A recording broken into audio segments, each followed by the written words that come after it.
now we're at the time where the Hamashiach is getting ready to come. And hidden riches of secret places, that thou mayest know that I am the Lord. Last words, brother. Shalom, ma. All right. Shabbat shalom. Shabbat shalom. All right. Shabbat shalom, Yasharel. All right, Shabbat shalom, Israel. Give all praises and glory to the great I am. Go ahead and welcome the brews on. I want to welcome everybody on this blessed Shabbat. Pray that everybody is having a blessed Shabbat. All right. Got a power pack lesson for you today. Titled, Thou Shalt Not Suffer a Simp to Live. Right. So you're going to see, we're going to show you some heavy power pack examples from the Torah. You know, some brothers who caved in, and we're going to show you some brothers who stood up. So, you know, the scriptures did say that, you know, we have, these scriptures are written for our learning. And, you know, we have many of the patriarchs to learn from so that we don't make the same mistake, you know. And this is the purpose of the word, you know, because we have a history background that we can reference to, you know, the blueprint of our heritage, the laws, commandments, and statutes. Bring it out, brother. Yes, sir. So the only way that we're going to really understand is that we got to really put in the work and dig in the scriptures. And that's what we're going to do this morning with you all. With that being said, we're going to go ahead and read Jubilees. So go ahead and turn to the book of Jubilees. You want to do 7 through 10? And I'll take 11. Yeah, sure. Okay. Let's get it started. Yep. All right. The book of Jubilees, chapter 1. We're going to start at verse 7. Get your Bibles out.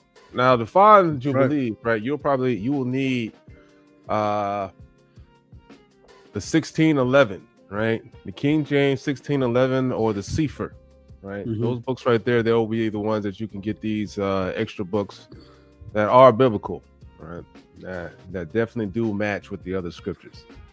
All right, verse 7, and it says, And do thou write for thyself all these words which I declare unto thee this day. For I know their rebellion and their stiff neck before I bring them into the land of which I swear to their fathers, to Abraham and to Isaac and to Jacob, saying, Unto your seed will I give a land flowing with milk and honey. And they will eat and be satisfied, and they will turn to strange gods, to gods which cannot deliver them from aught of their tribulation. And this witness shall be heard for a witness against them, for they will forget all my commandments, even all that I command them. And they will walk after the Gentiles, and after their uncleanness, and after their shame, and will serve their gods. And these will prove unto them an offense and a tribulation and an affliction and a snare. Because it doesn't matter how many times you go to Pastor Porkchop's church. It doesn't matter how many times you put money in the offering plate as they pass it around time and time again every Sunday. Your life does not get better. You do not get blessings from the Most High. Right? So following the other people's gods is going to do nothing but give you, just like the scriptures say, it's going to be an offense to you, a tribulation, an affliction, and a snare. All right. And many will perish, and they will be taken captive and fall into the hands of the enemy, because they have forsaken my ordinances and my commandments and the festivals of my covenant and my Sabbaths and my holy place, which I have hallowed for myself in their midst, and my tabernacle and my sanctuary, which I have hallowed for myself in the midst of the land, that I should set my name upon it, and it should dwell there. And I will make them, Salakia, and they will make to themselves high places and groves and graven images, right? Graven images is like, painting, false gods and things that don't, or, what these folks think that looks like Most High. Like, for example, right? Every time you see one of those Jesus paintings or, or any of those sculptures, right? Those are graven images. If you have that in your home, that's a sin, right? You're not supposed to have that. Right, so it says, and they will make to themselves high places and groves and graven images, and they will worship each his own graven image, right? As to go astray, and they will sacrifice their children to demons, right? Abortions, Man, right? And to all the works of the error of their hearts. that's crazy. I Verse, think verse you know 11. it. Yep. Let me pull up. All right, go ahead. Yep. Verse 11.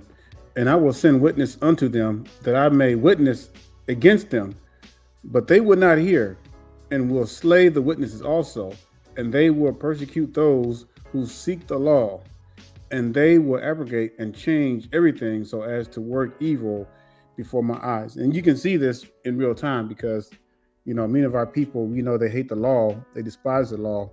And anytime that you reprove correction on them, like hogs, cast not your pearls to swines, they turn against you.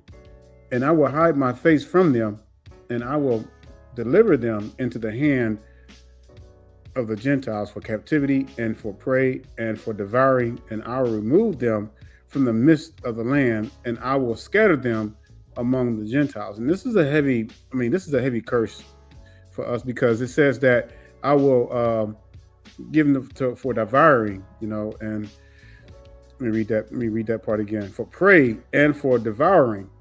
You look at us now and look how we have been heavily monetized. Look how we've been heavily used in all manner of things. It's crazy. 13. And they will forget all my law and all my commandments. Is that not us today? And all my judgments, and will go astray as to new moons and Shabbats and festivals and jubilees and ordinances. Verse 14. All right. And after this, they will turn to me from amongst the Gentiles with all their heart and with all their soul and with all their strength.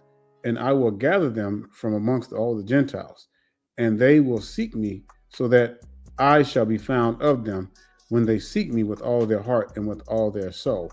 We know that we have a long ways for this because our people are not crying out right now. We're too busy trying to get into the latest artists out there, rap music, the fashions, all kinds of stuff. And I will disclose to them abounding peace with righteousness, and I will remove them the plant of uprightness with all my heart and with all my soul. And they shall be for a blessing and not for a curse. They shall be the head and not the tail. And I will build my sanctuary in their midst, and I will deliver them, and I will be their God, and they shall be my people in truth and in righteousness. But first, we must repent and turn to the laws, commandments, and statutes.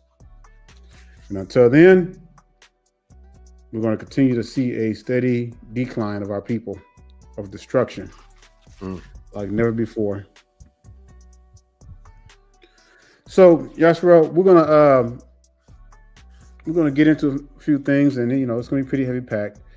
But again, we get this message because we are called to preach this gospel unto the world, to our people that's scattered to the 12, that's scattered to the four corners of the earth.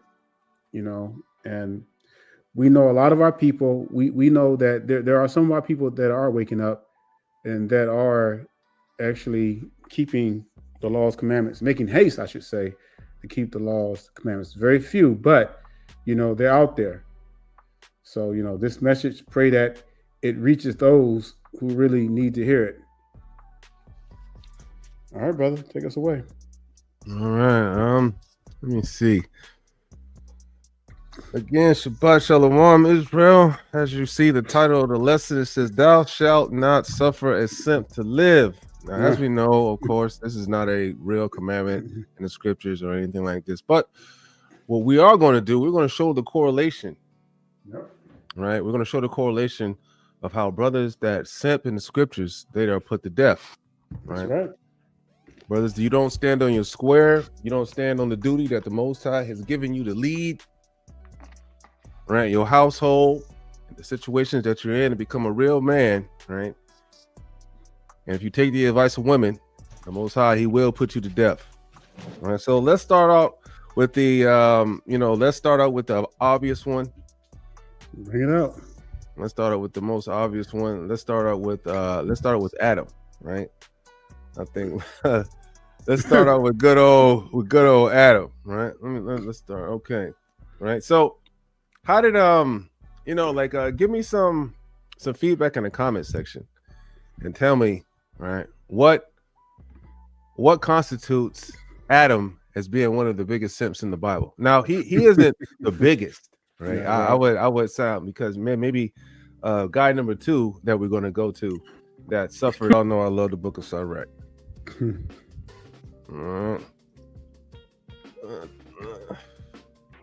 Man was created to be an eternal being, right? This flesh was supposed to last for eternity. He was supposed to go re-up off the tree of life, right? Live another 1,000 years or whatnot, right? That's how it was supposed to be in the beginning, right? Hamashiach, man, he had a plan, right? The plan was okayed by the Father to create man upon the earth and for man to rule over it. So then we see. Oh, go ahead. Go ahead. No, I'll say go ahead. But before we move on, I want to say something to that. Come on. Go back. Go back to. No, you want to go back to that scripture? Yeah.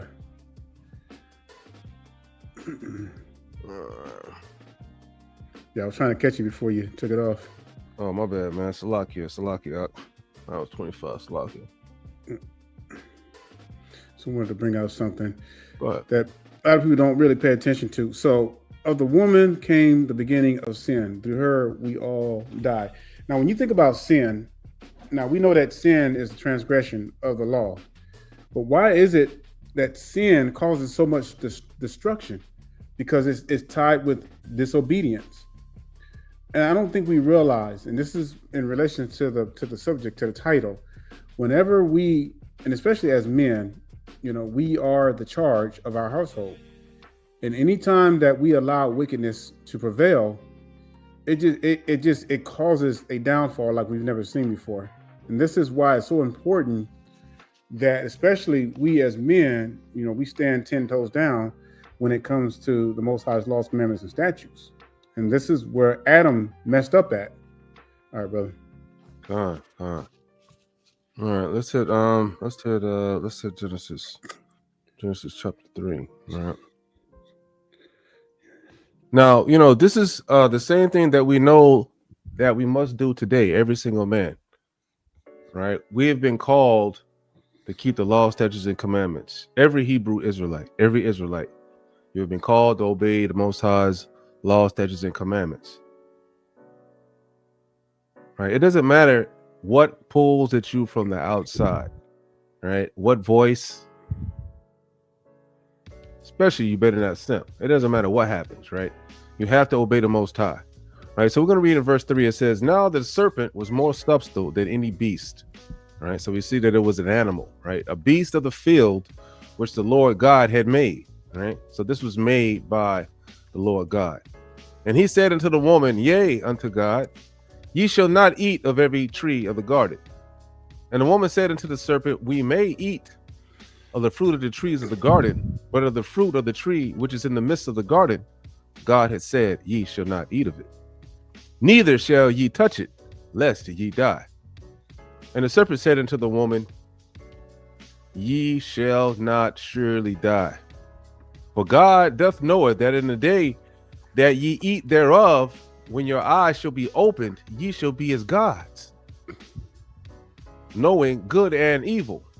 And when the woman saw that the tree was good for food, and that it was pleasant to the eyes, and a tree to be desired to make one wise, she took of the fruit thereof, and did eat, and gave also unto her husband, and he did eat.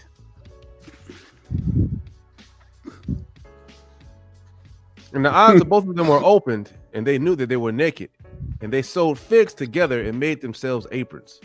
Right? This is stuff that they've never done before. Right? Imagine how scared, they were scared beyond measure, right? Because they're now all of a sudden start doing new things they haven't done before. Now all of a sudden you sewing leaves together. Oh man, I'm naked. Why are you feeling that uncomfortable? Right? God told Adam. Adam knew off the top, do not eat of the tree. Adam simped out, right? He listened to Eve, and the Most High put him to death, right? What's the first thing he said when he got accused? That woman. Oh, go ahead. Oh, no. Oh, go ahead, Go ahead, Doc. What's the first thing he said? That woman you gave me caused made me eat of the. Oh man, that's crazy, man. Right here, right? Yeah, I'm gonna show something right quick. We're talking about the word simp, right? So back in our day, it was called something else. Still simp, but it was called henpeck. You ever heard the word henpeck growing up? Let me read that to you. A henpecked man is one who is constantly controlled, nagged, or dominated. Let me make sure I bring that out. Or dominated by a woman, especially his wife or partner, to the point of being fearful of disagreeing with her or being afraid to do anything without her direction. So in that moment, in that spare moment, Adam was totally dominated by his wife. Because if he wasn't, he would have listened and obeyed the Most High instead of his wife. That's serious. That's serious business, y'all. And this is why they got him caused to be put out of the Garden of Eden.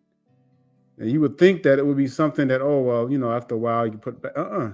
No, once you disobey, that's it. You cannot perpetuate sin. And like Brother Aton brought out earlier, if they would have been allowed to take part even after sin of that tree, then they would have been perpetuating sin. Most High ain't gonna allow that. You can't do it. Sin cannot even exist in the presence of the Almighty. That's right. And this is what simping has caused Adam to face. And look at us now. From that action, it caused a whole generation of people to fall. All right. So just to sum up that one, just the first example, right? Genesis chapter 3, verse 14. And you're right, Pops. Adam, he was a keeper of the grounds, right? So since Adam was the keeper of the garden, he could touch all the trees, right? He said not to eat of the tree. That was the commandment. Don't eat of the tree, right? And so the woman, she's, she wasn't supposed to eat of the tree, and she did that, and she got put to death. Anyways, well, they both died. It's funny because throughout the rest of the scriptures, I don't hear anything else about Eve. No, you don't. Yeah. And it says, and the Lord God said unto the serpent, because thou hast done this, right, thou art cursed above all cattle, and above all cattle upon the field, thou shalt go, and dust shall eat thy belly all the days of thy life. And I will put enmity between thee and the woman, and between thy seed and her seed. It shall bruise thy head, and thou shalt bruise his head. And unto the woman he said, I will greatly multiply thy sorrow and thy conception, and thy sorrow shall bring forth children, and thy desire shall be toward thy husband, so he shall rule over thee. And it says, unto Adam, all right, because thou hast hearkened unto the voice of thy wife, because you have become a simp, and not have listened to the leadership of men, such as your God, and listen to the woman who I've created to be your helpmate, not a leader over you, right? Because you have eaten of the tree which I commanded thee, saying, thou shalt not eat of it. Cursed is the ground for thy sake, in sorrow thou shalt eat of it all the days of thy life. Thorns also and thistles shall bring it forth to thee, and thou shalt eat the herb of the field, and in the sweat of thy face shalt thou. Hold up, now, this is the main one I wanted to highlight. Salak here is real, right? In the sweat of thy face shalt thou eat bread. Thou shalt return unto the ground, for out of it wast thou taken. For dust thou art, and unto dust shalt thou return. That's crazy, man. All right. For becoming a simp, this man got sentenced to death. You don't listen to anything that tries to convince you to go against the law, statutes, and commandments, especially not no woman. Right? Man, we were supposed to be immortal, man. We were supposed to live forever. God. right? And that got cut short right there in that moment. Come on, man. Right? Man. And a lot of brothers, right? A lot of brothers simp out for that. Same situations. Mhm. They just don't they just don't want to listen. As a matter of fact, man, let me get First Ezra, right? Yeah, before you go there though, and Go ahead. even in that, even though they were cut off from the tree, they were still living. The Most High said in that same hour, in that same day he would die, because a day to us, 1,000 years to the Most High. I mean, 1,000 years to us is a day to the Most High. So Adam did die within that same day, which is crazy, because then his generations after him also lived for long until the lifespan, got shortened to this present day, where average person lives about 80 now, and that's stretching it if they take care of themselves. That's right. So that just lets you know that Most High don't play. I mean,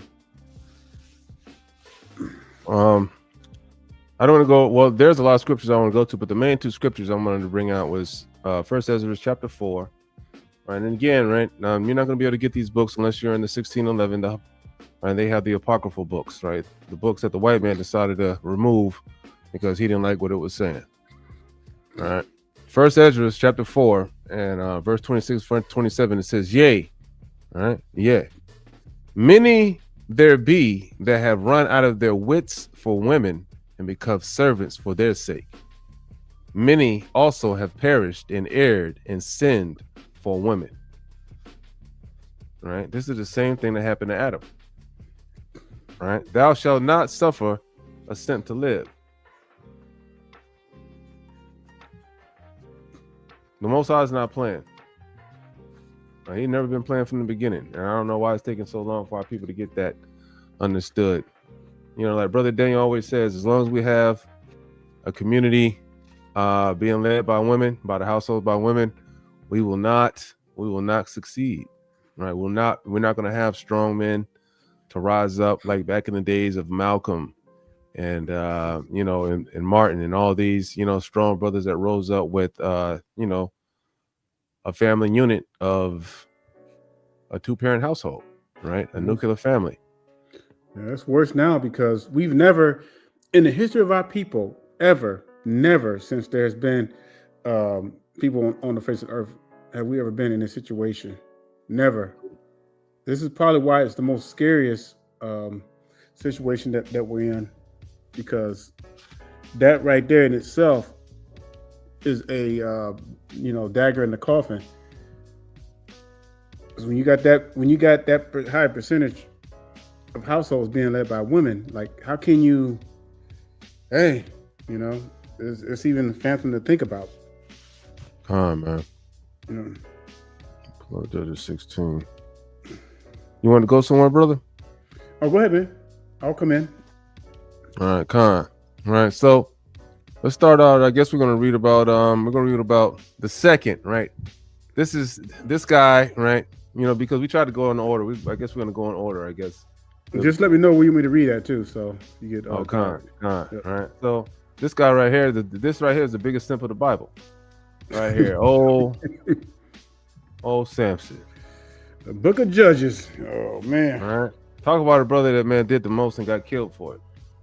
Right. You're supposed to keep that and he was a judge too, man. It didn't even have to be like that. Con. It says, then went Samson to Gaza, and there saw an harlot, and went in unto her. Hey, man, you can pull up some scriptures about some harlots real quick, man. Mm-hmm. Sure can. Right.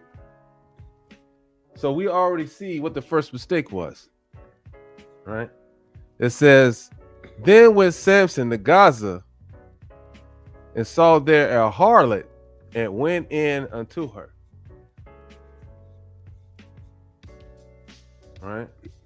A harlot is, I hate.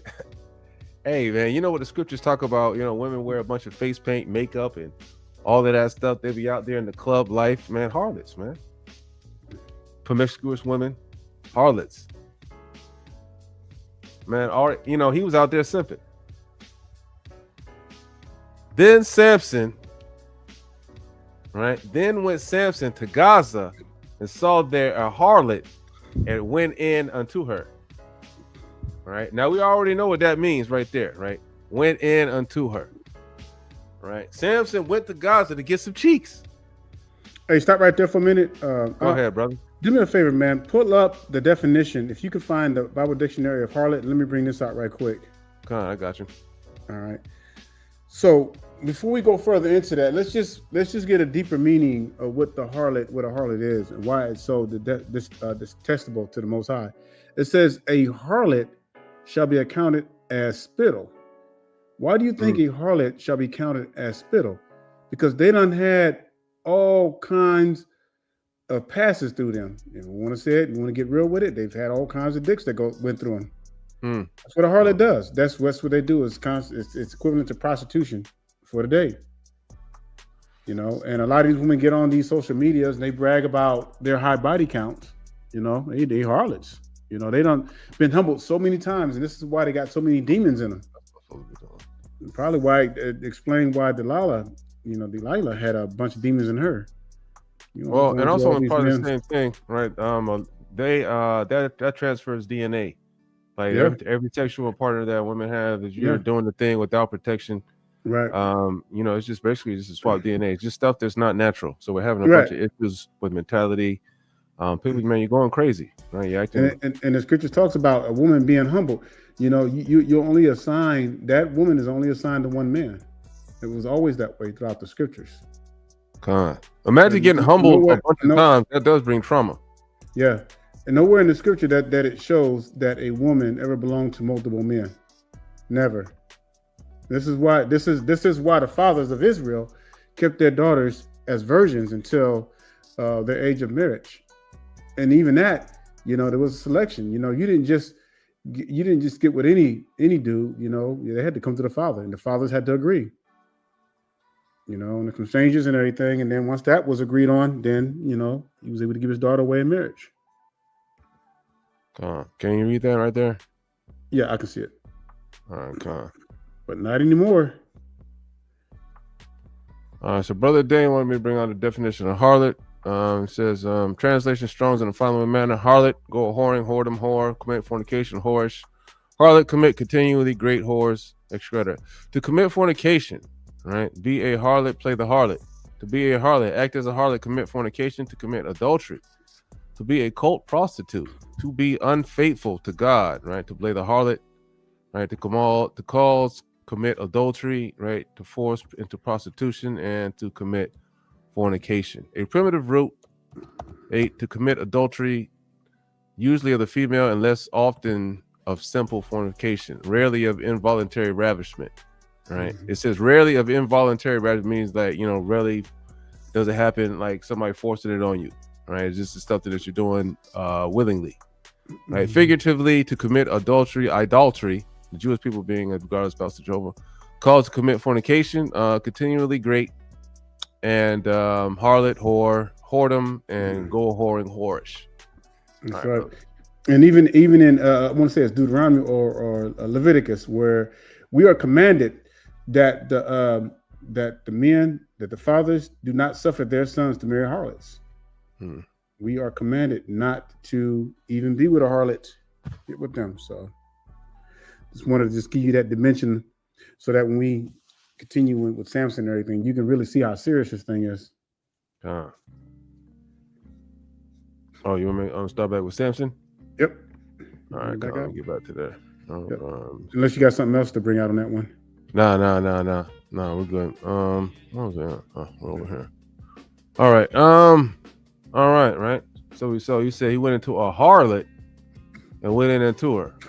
All right. So this right here is low. You know, you have low self-esteem, right? Remember, brothers, right? Your temple is the temple of the Hamashiach. Sisters too, right? Your body is a body of the Lord, right? So you have to be careful on, you know, the things that you're letting into it, you know, what you're doing with it, right? And it was told the Gazites of saying, Samson is come hither. And they compassed him in and laid wait for him all night in the gate of the city. Were quiet all night, saying, in the morning, when it is day, we shall kill him. And Samson lay till midnight and arose at midnight and took the doors of the gate and to the city and the two posts and went away with them, bar and all. And he put them on his shoulders and carried them to the top of the hill before Hebron. And it came to pass afterward that he loved a woman in the valley of Sorek, whose name was Delilah. Right? And the lords of the Philistines came up unto her and said, entice him, and see wherein his great strength lie, and by what means we may prevail against him, that we may bind him to afflict him, and we may give thee every one of us 1100 pieces of silver. Now, how many brothers of you out there that you done dealt with women and you don't understand that they done had ulterior motives? Right? Some of you might be successful out there, might have a little change in your pocket, and you might even drive a nice car. We're going to entice him, right? Especially the look nowadays, brothers, right? Entice you. Go ahead, marry you, and then hit you upside the head with a child support and a divorce a few years later. Man, we see that going on all the time. Brother, something you better say something? Oh no, go ahead, bro. Oh, come on, right? Up here. And it says, and Delilah said to Samson, tell me, I pray thee, wherein thy great strength lieth, and wherewith thou mightest be bound to afflict thee. And Samson said to her, if they bind me with 7 green withs that will never dry, then I shall be weak and be as another man. And then the lords of the Philistines brought up to her 7 green withs, which had not been dried, and she bound him with them. Now there were men lying in wait, abiding with her in the chamber. And she said unto him, the Philistines be upon thee, Samson. And he brake the withs as he thread his toe. His toe was broken when it touches the fire, and his strength was not known. And Delilah said unto Samson, behold, thou hast mocked me and told me lies. Now pray me, I pray thee, wherewith thou mightest be bound. Hey, stop right there for a minute. Oh, go ahead. You know what's so crazy is like all these tactics that she was using on him. She didn't. She was trying to bring him down, but crazy knucklehead Samson was so infatuated with this woman. Now he did realize, to a certain extent, that hey, okay, this broad's trying to, she's trying to get me caught up. She's trying to trick me. But she kept on. But his infatuation of her is what got him in trouble. That's simping mode. Go ahead, bro. Come on. Hey, brother. Listen. Simpatron 9000, right? He was so ready to have, like to do with this woman, right? That he was just now a lot of brothers do this too, right? A lot of you brothers, you get you these harlots, right? And you try to string them along. Now they're no good. You try to string them along for a little while, right? You try to, just like Samson is doing, right? The same thing Samson is doing is the same thing brothers do, these players, right? What they try to tell the sisters, they try to sell in the world, right? Good and well you got your harlot in your hands. Good and well you're not trying to marry her, right? You just trying to get the sex as long as you possibly can. I'm just gonna say it for what it is, right? A lot of brothers are guilty of this. You're doing the same thing that Samson's doing. Selling their dreams, right? Oh yeah, man, listen. All you got to do is knock on the wood 3 times, turn around in a circle, and spit right here in the mud, and my strength will go away. Like them boys will get me.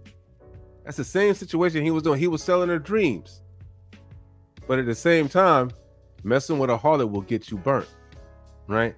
You can only be intimate with somebody for so long before feelings try to feelings get involved, right? You ever notice brothers, they got these women that are sometimes I'm not being superficial, but they're not as attractive as you would believe, but you'd be like, man, that man, he really loves her, you know what I mean?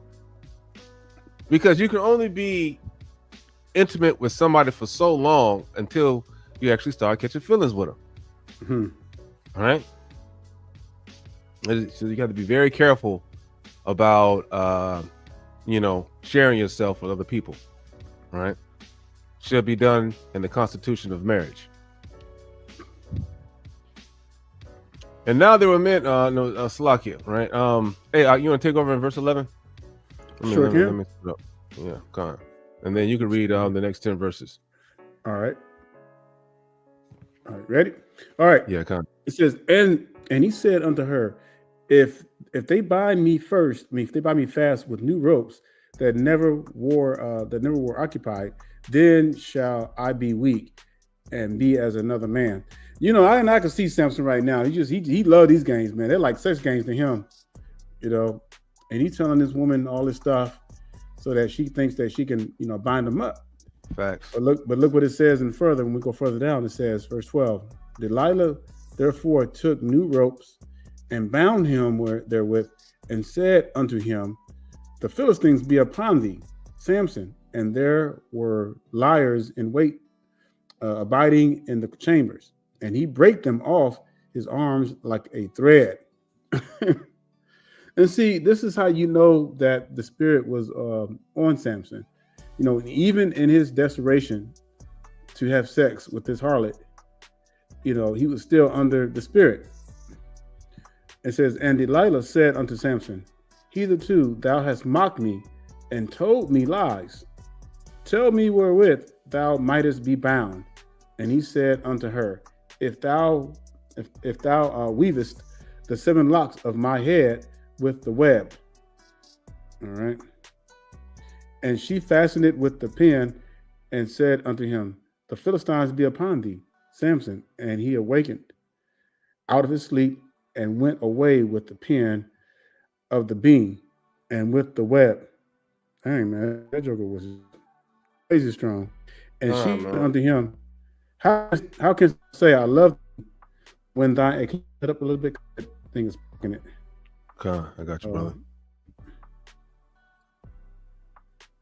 Right. He said unto him, how can I say I love thee when thine heart is not with me? Thou hast mocked me these 3 times and hast not told me wherein thy great strength lies. You see how she's constantly just pecking at him constantly. But this knucklehead eventually end up giving in. Infatuation is a strong, deceptive lust, y'all. This is the problem with a lot of brothers who feel like it's like that, man, that sex is whatever, man, whatever that woman got, they feel like, dang, that's the only thing in the world for me. And that's what's blinding him, that infatuation, man. You about to say something? Yeah, Khan. Instead of just cutting a woman off and being like, you know what, let me just stop having sex with this woman and just leave it alone, right? Yep. He would rather betray the Most High and the covenant of being a Nazarite and tell this woman a secret, right? This shows you right here how persuasive, right, a woman can be, and then how men can come susceptible to becoming simps that could end up causing you your life. Go ahead, brother. It's just like when we go back to Adam. Adam could have said, what did you do, woman? Depart from me. Adam could have did that. Adam could have shut that thing down real quick. Just like Samson. But he's flirting with her, toiling with her, because he likes it. He likes these games.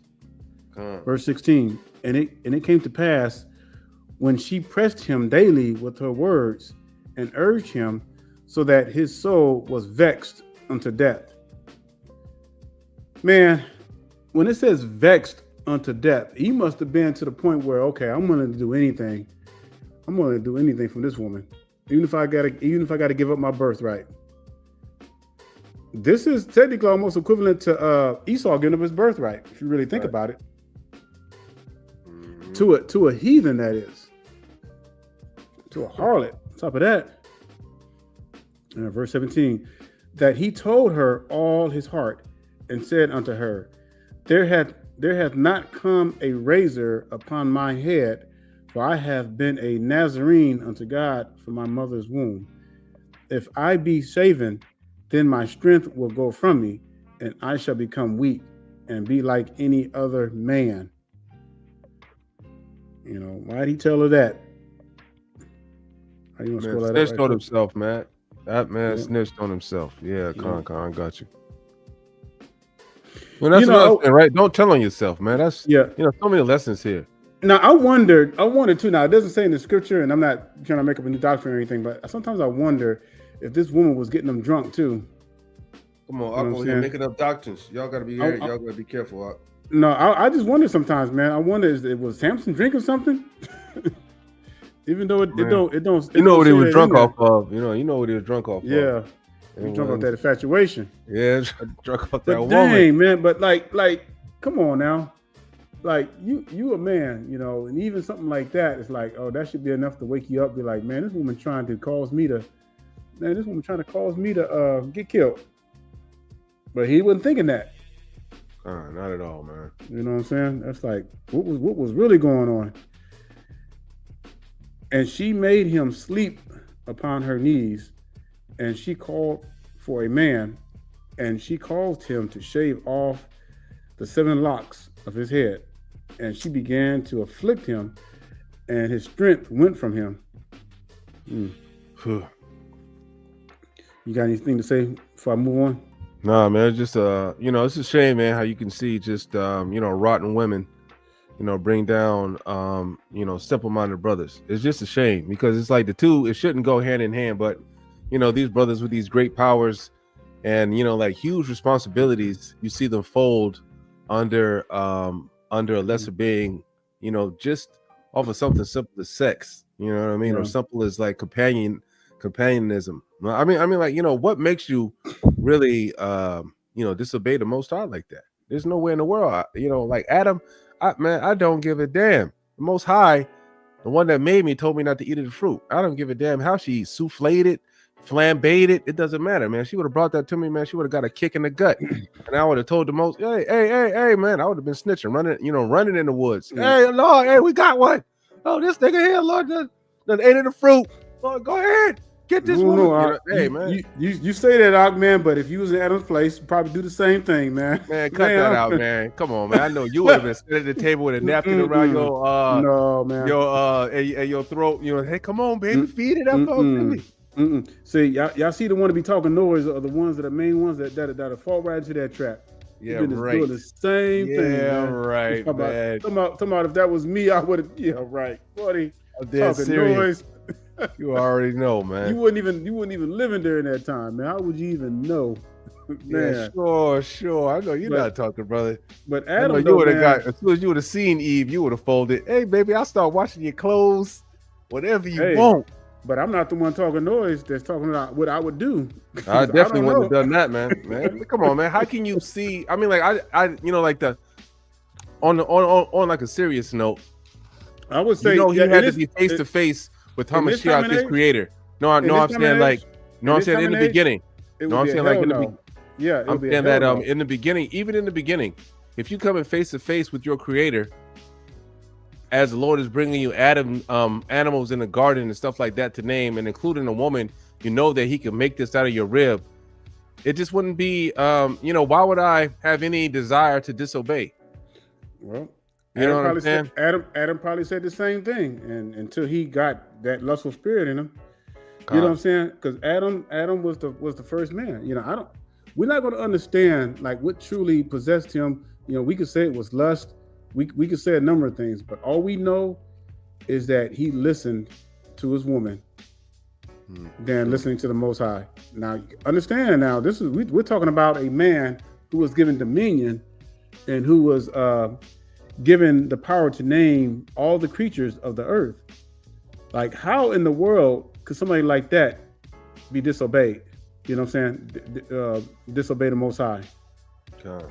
That's crazy, man. Like, I can't even. Now, we could say, okay, because from our standpoint, when we see it, we can say, oh, hell no, we would never do anything like that. And, looking back on it.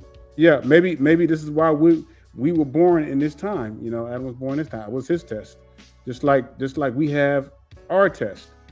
And, and I ain't gonna lie. I've had, I've been in some situations, back in the day when I was running the streets.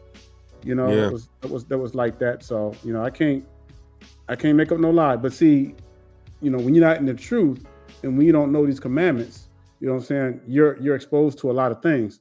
But in this case with Samson, this brother was a judge, y'all. This brother was the judge of Israel. He should have known better. And this is why the punishment for him was going to be great. And watch what it says after this. And verse 20, it says, and she said, the Philistines be upon thee, Samson. And he awoke out of his sleep and said, I will go out as the other times before and shake myself, and wist not that the Lord was departed from him. So I'm going to tell you the scariest part. The scariest thing that you don't never want to do is blaspheme against the Almighty.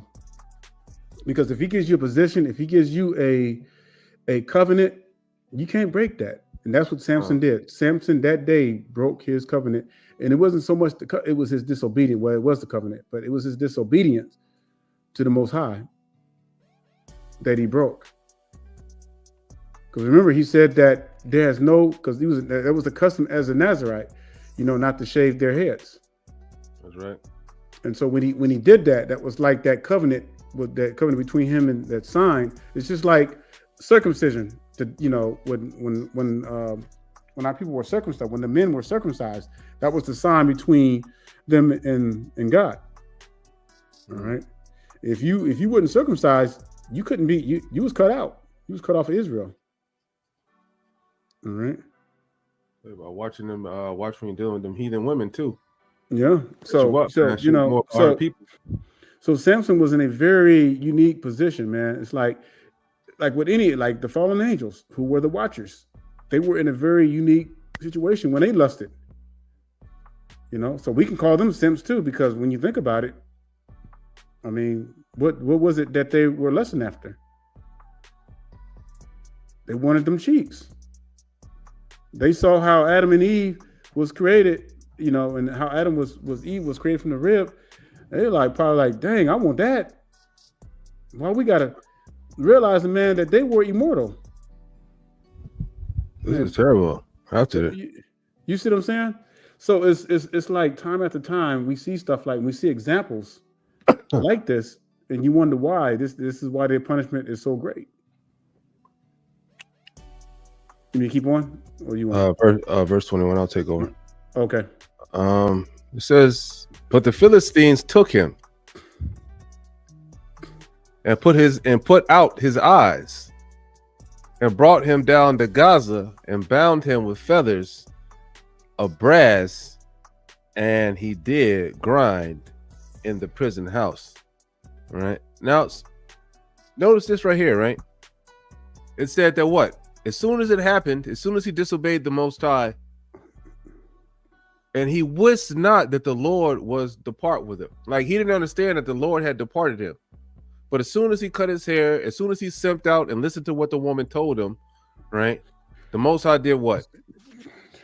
Took his eyes out. And then if you look back when we first started it, right? Where was Samson at? He loved the woman in the valley and the Salakia. Then went Samson to Gaza and saw there a harlot and went in unto her. So for the very first place where he started at, right, is the very place that he ended up at, right? When he listened to the woman when he shouldn't have.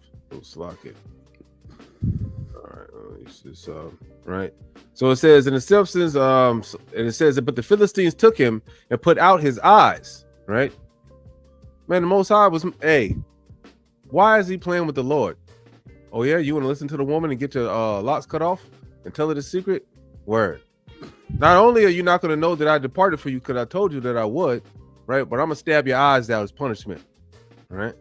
I'm going to bring you back down to where you first met the harlot at. We're going back down to Gaza, right? And then not only this, right? You're not going to be looking like you looked the first time, like the strong man, you was Diesel busting through Gaza. Everybody knew you was great Samson, right? Nah. Matter of fact, man, we're going to bring you back down to Gaza, and then we're going to put the chains on you, right? We're going to have you looking, weak. Bound him up with fetters of brass, and he did grind in the prison house. Dang. Right? So the Most High knows how to lower make you feel low. He came in there walking like he was the big man in the beginning. See what happens when you listen to women, right? When you simp out, when you don't keep the laws, statutes, and commandments, you disobey God on the sake of getting some cheeks. Most High will bring you real low to the ground. Howbeit, the hair of his head began to grow again after it was shaven. And then the lords of the Philistines gathered them together for to offer a great sacrifice unto Dagon, their god, and to rejoice, for they said, our God hath delivered Samson, our enemy, into our hand. But when the people saw him, they praised their God, for they said, O God hath delivered into our hands our enemy, and destroyer of our country, which slew many of us. Right? Remember what I'm saying? As soon as he came up in there, right? Hey, man, he was looking like the big man in the beginning. Everybody thought Samson was like that. But now they got him looking like the fool. Chained up. You know what's crazy, man? It's like this is like us, all right. When we decided to be disobedient, the Most High will allow us, because we were supposed to be, you know, the scripture says that our enemies feared us because of our God, of the Most High. Man, these other nations were afraid of us. But then the moment we started to become like them, guess what? The Most High allowed us to be ravaged by them.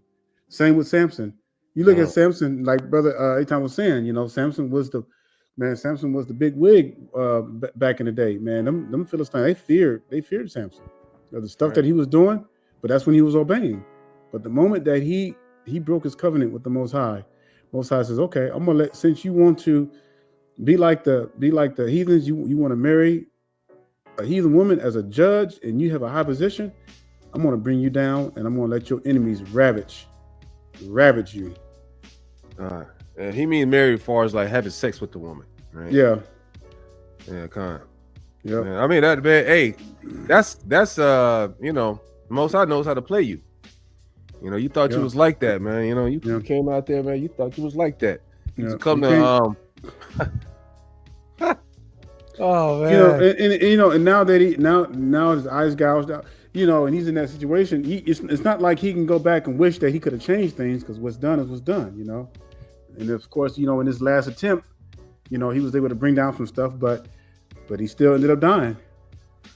Man, you know, in the beginning, man, Samson probably came into town with the shiniest gear on, right? You know what I mean? The breastplate of gold. You know, he was probably looking like he was the man. You know, the jewels from here to there, the long, shiny locks. And then after that, man, he done simped out for the woman. They got him in fetters. You know what I'm saying? Hey, they got him in chains, man. They probably ripped up his clothing some too, because now he was weak. And you know, he probably been beating their ass. So now all of a sudden that he weak, man, you know, they took him on that long ride. They probably just imagine, man. Just imagine, man, if Samson would have just held his ground, man. He just would have been obedient to the Most High. Dang. Man, that would have been another rise of Israel, man. You know, exactly, man. To go. You know? The only thing we'll be reading about Samson, man, is how victorious he was. God. You know what I'm saying? He had obeyed. That's just a shame, though, man. I mean, you know, went from sugar to crap, right? And it says, when he came, Salakia, I'm gonna start back at 24. And when the people saw him, they praised their God, for they said, our God hath delivered into our hands our enemy, and the destroyer of our country, which slew many of us. And it came to pass, when their hearts were merry, they said, call for Samson, that he may make us sport. Right, so they called for the Samson, right, when they were in the tabernacle having a party, drinking wine, right, big feast of probably nasty pigs, you know, and all kinds of stuff, right? They were probably just getting it in. Then they was like, hey, you know what? Hey, man, get that Buster Samson, right? He thought he was strong, man. We got him to simp out over some girl, man. Well, hey, man, we beat his ass up pretty good, man. Poked out his eyes. Because remember now, he got his eyes poked out too. He was looking sad coming back to Gaza. It was like, damn, man, you know, I know the Gaza people was like, man, this how they got him?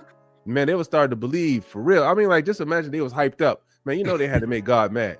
You know what I mean? It's like, oh, now they believe in some fake god named Dagon.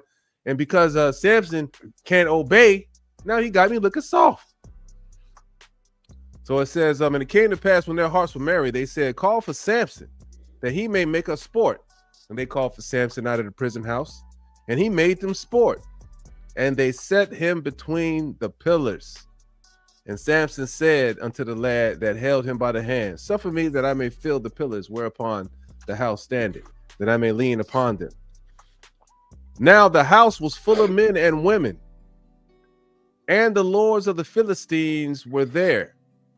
And there upon the roof about 3,000 men and women that beheld while Samson made sport. Man, they were just playing this man the whole time. Sad, right? And Samson called upon the Lord and said, O Lord God, remember me, I pray thee, and strengthen me.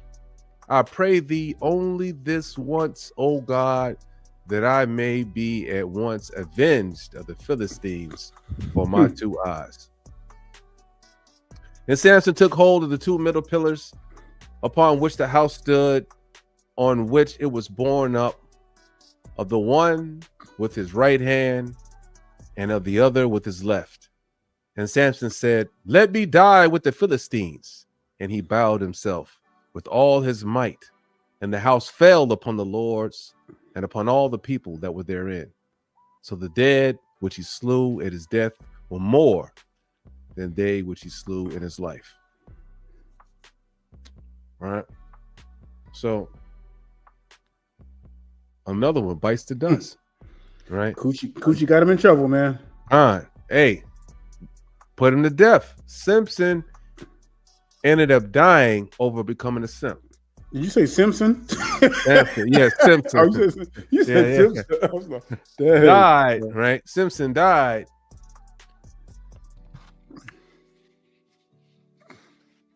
Over a woman, another one. Man. Right? First we had Adam, now we got Samson, aka Simpson.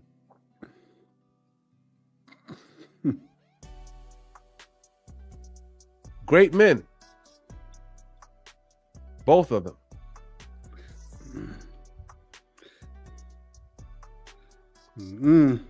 Yeah, man. This also goes to show, right, brothers, right? You need to be able to control your sexual nature, right? You need to control yourself, right? Just letting it fly and not understanding what's going on, right? You're going to get yourself in trouble. Same way David did with Bathsheba. That's another simp, right? Sent his homeboy off to die in the battle while he looking at Bathsheba on the roof bathing naked. Even though I don't know what she's doing on the roof, butt naked bathing. I don't know. That's kind of weird, but I don't know if that was a natural thing back in the days, or she was just doing the most while her husband was at war. I don't know. Anyways, still though, set them out to one. And the Lord said, you know what? That firstborn son, I'm gonna go ahead and put that one to death. Yep. All right, man. I'm not rewarding you for no simp behavior. Even though David repented, but he still had to suffer, he still had to pay the price. That brother was crying off that death. Yeah. Oh, I know. Yeah, man. That was his most beloved son. That's right, man. Was supposed to take the throne. So shoot. God. You wanna bring up scriptures? Yeah, there's something I want to bring out right quick. Give me a second here. All right. I'm gonna bring out an old crazy Ahab, man. And this is another dude, man, that he was married. He, of course, wicked Jezebel was his wife. Right, can you see that up? Come on, man. I can see it. Nice and bright. Nice and bright. All right, we'll talk about this for a minute. It says, let me start at 20. Let me start at 22.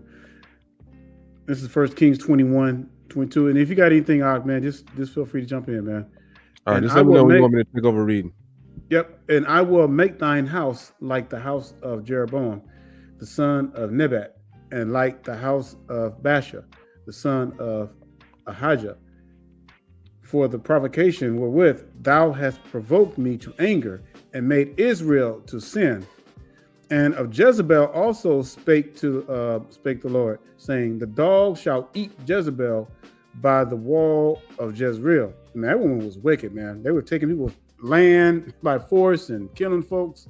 Man, It she says set him. old boy up. Yeah, no, Yep. my bad. Go ahead. Read that. Yep. Joint. It says My bad. him that died of Ahab in the city, the dog shall eat, and him that died in the field shall the fowls of the air eat. Man, the Most High was not playing.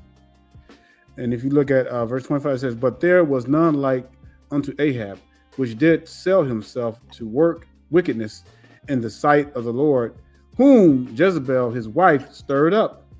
So that means that man he was listening to that woman. And again, yeah, another prime example.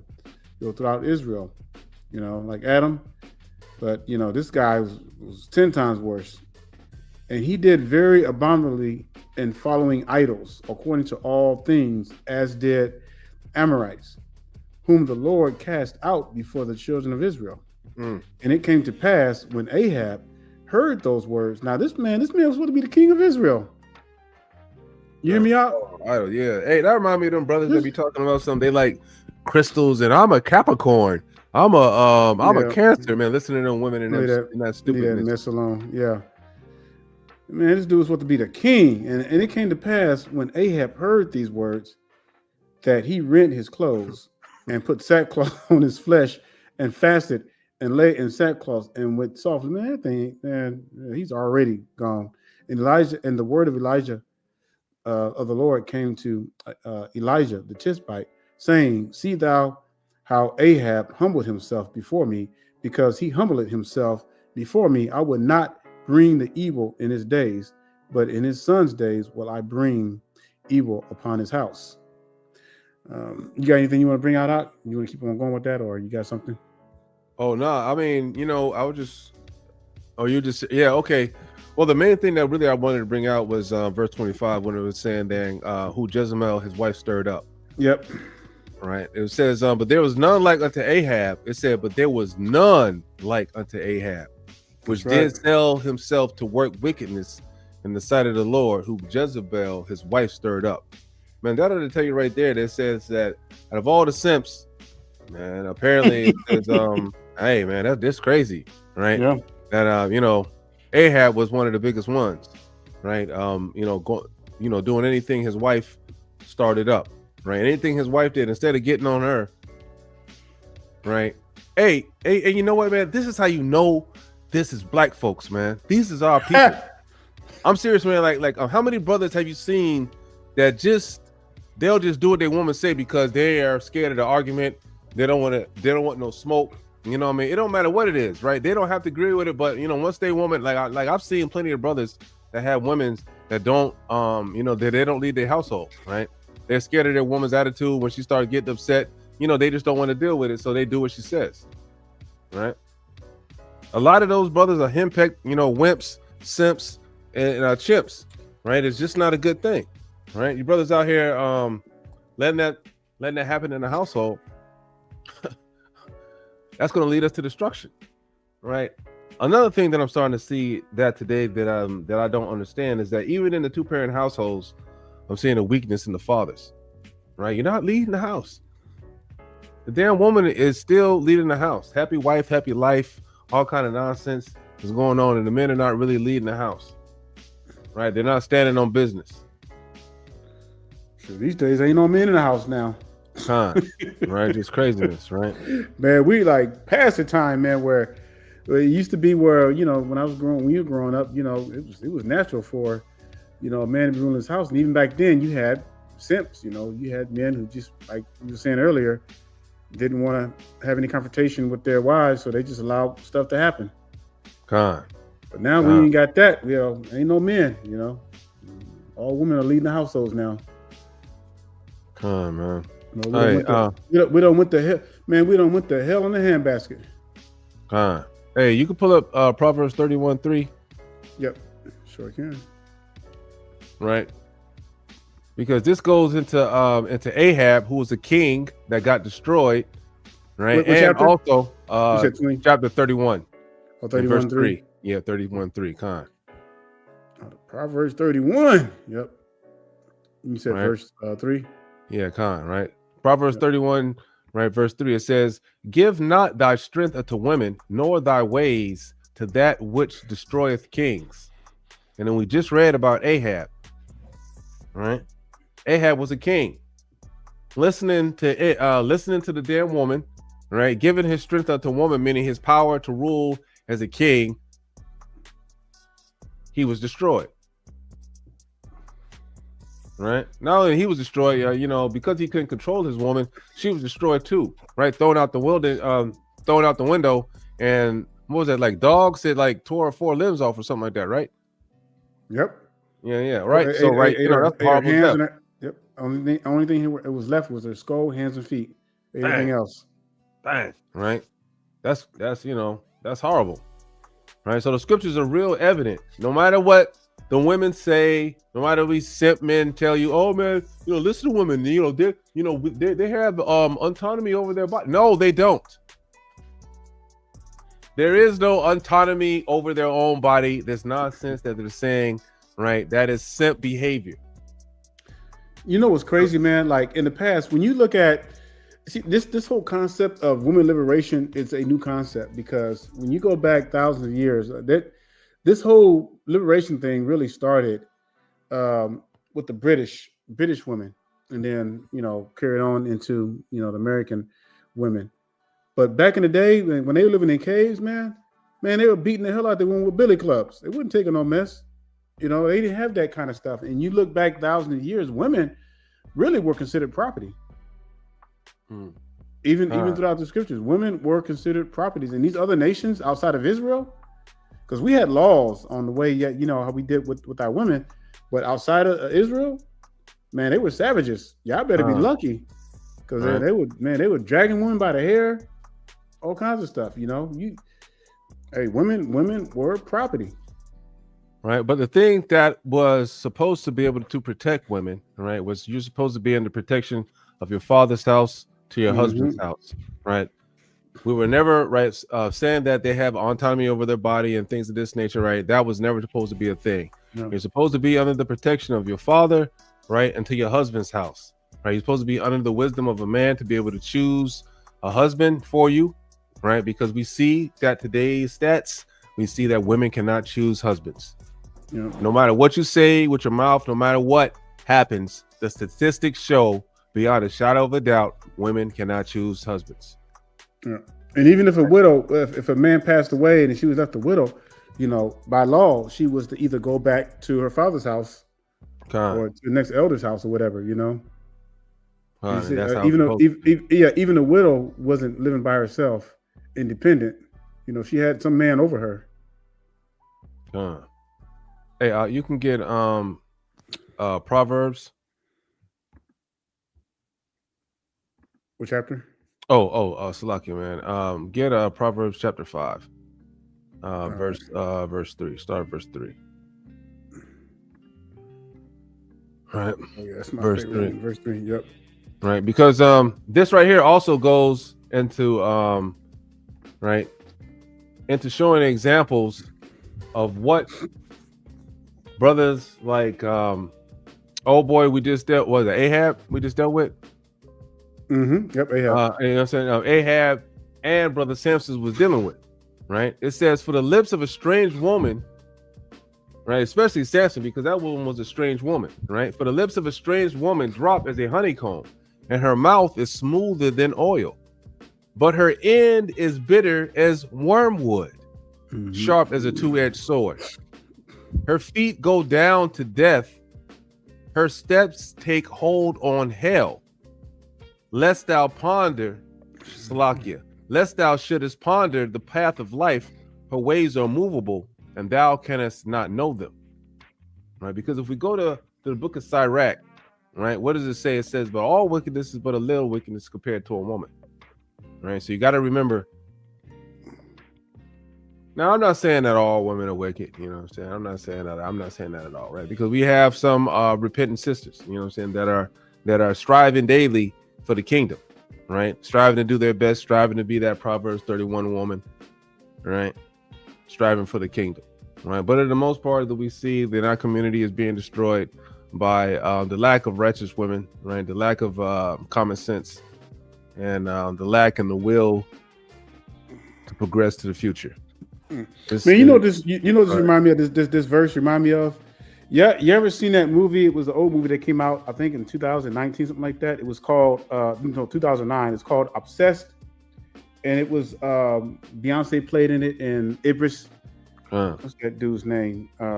Idris Elba or something? Or Yeah, Albert yeah, Idris? Idris Elba. And so he was, he had like a lucrative job at a executive office, something like that. And this white heathen was always trying to butter him up and trying to say nice words. And this, when I saw this verse, I thought about that movie. I was like, dang, man, it's crazy.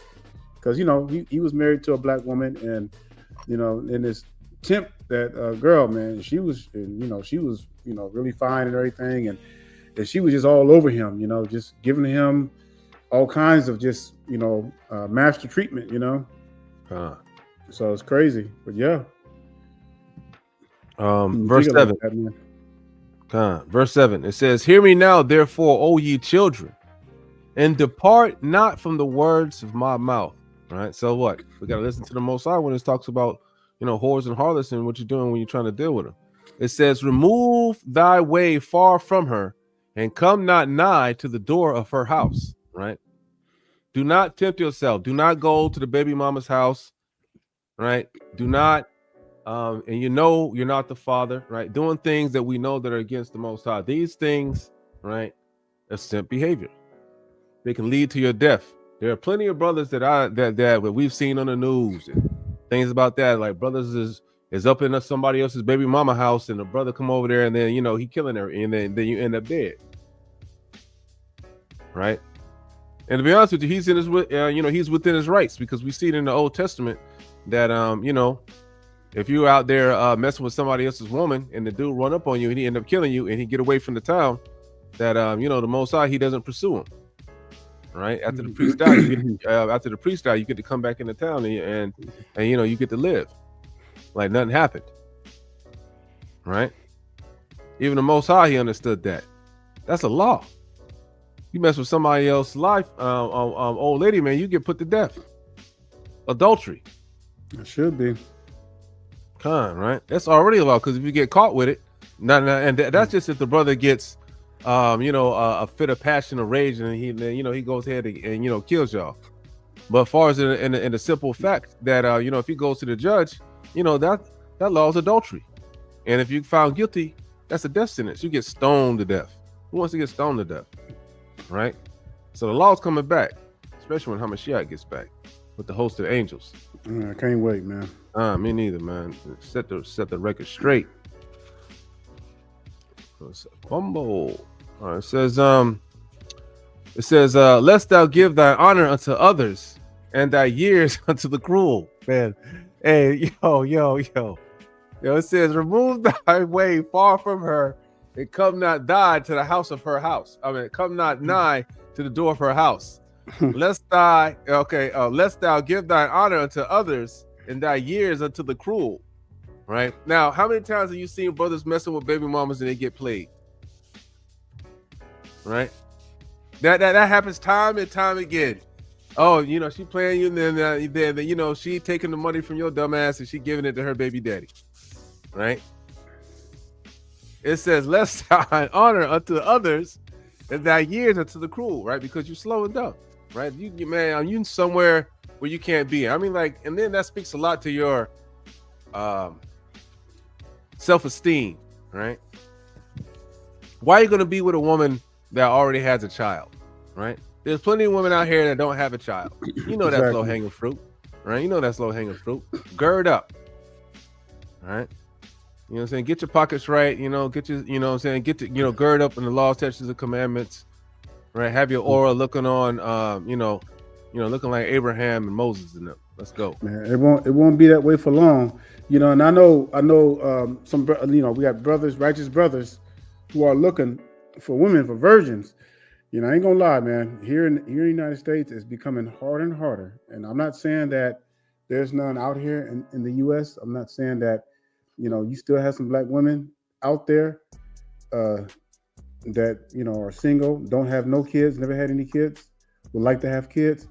And here's the problem behind that: you got to make sure that they're keeping the laws, commandments, and statutes, and that they obey the Torah. And they have to completely understand what the Torah requires of them. All right.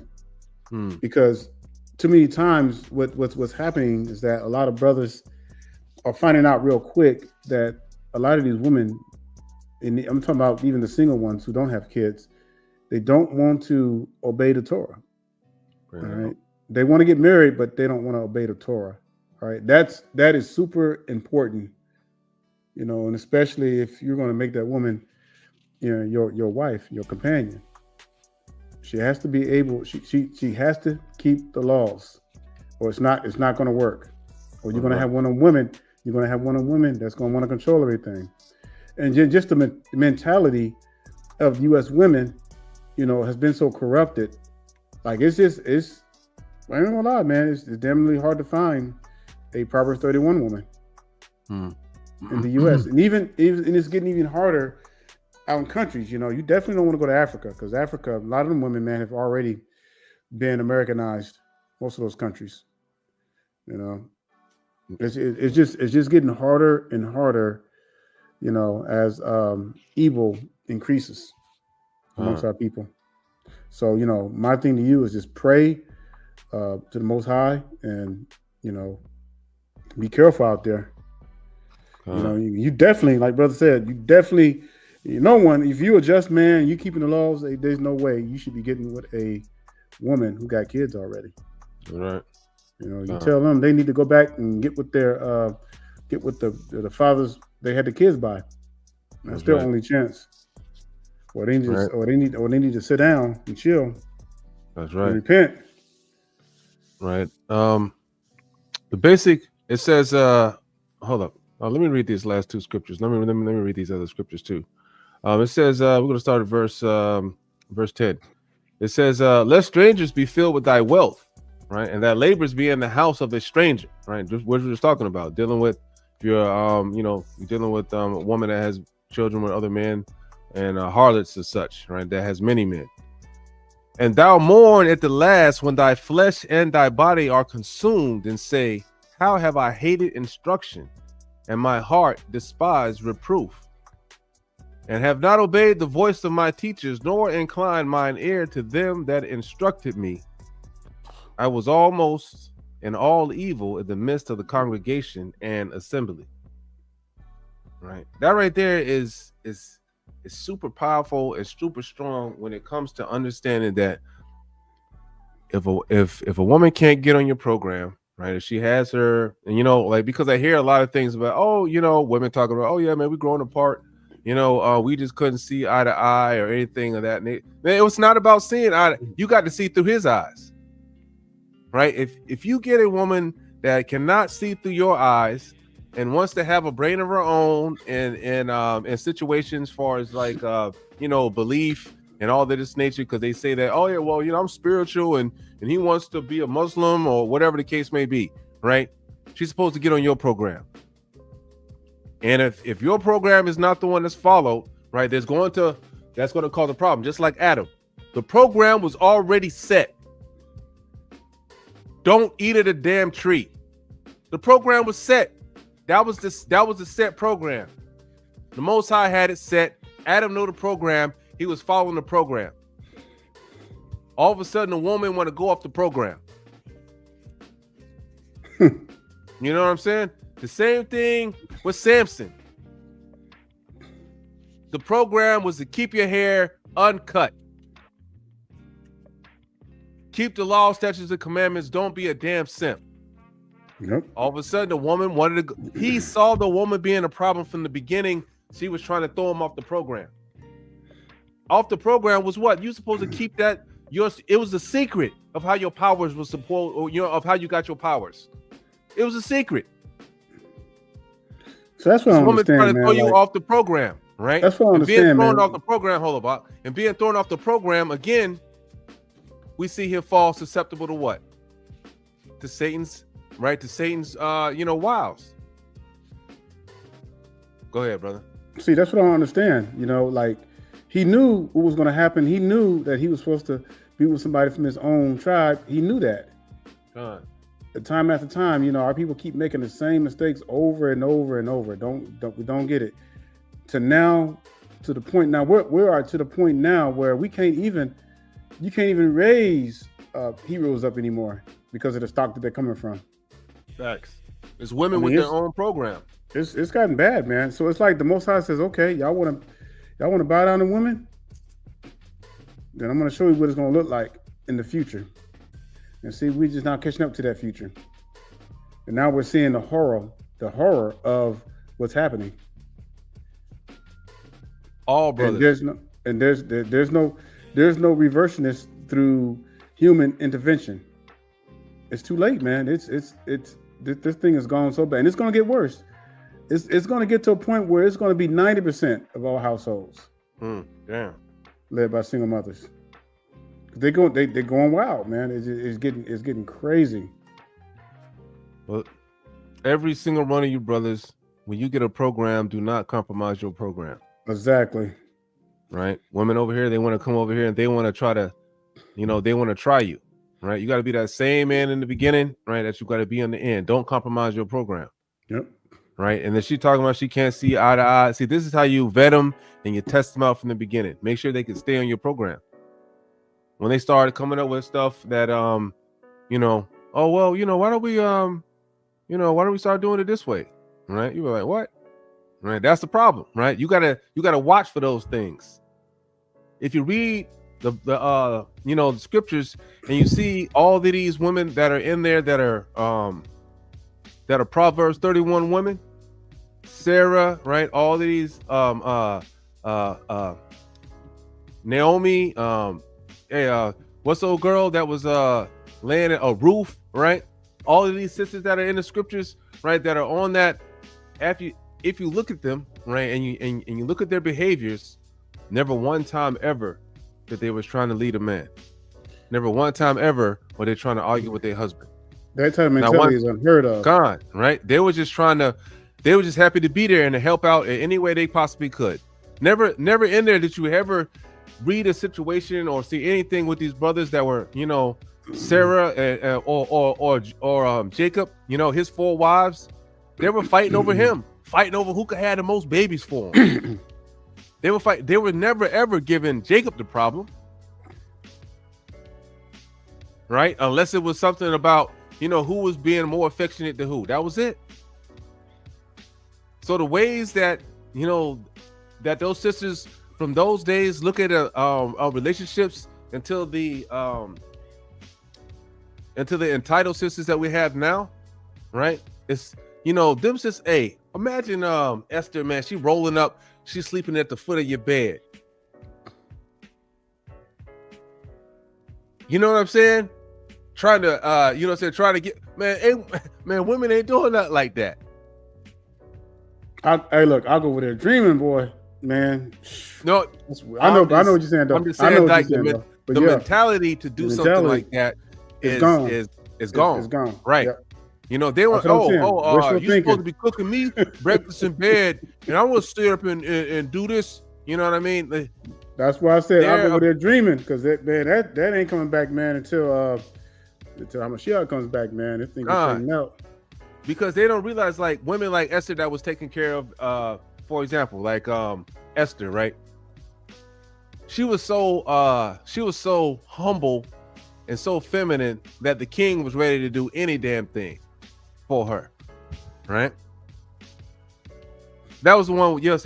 Esther. I got it right? That Esther was the one with the brother, Mordecai. Yeah, with the brother Mordecai, right? Yes, uncle. Yeah, uncle. okay, Khan. Yeah, with the uncle Mordecai, right? So yeah, Khan, right? So she was so feminine and just so gorgeous and elegant that the king wanted to do any damn thing for her. That's the power in being feminine. You don't have to say, "Oh, I'm up," for me.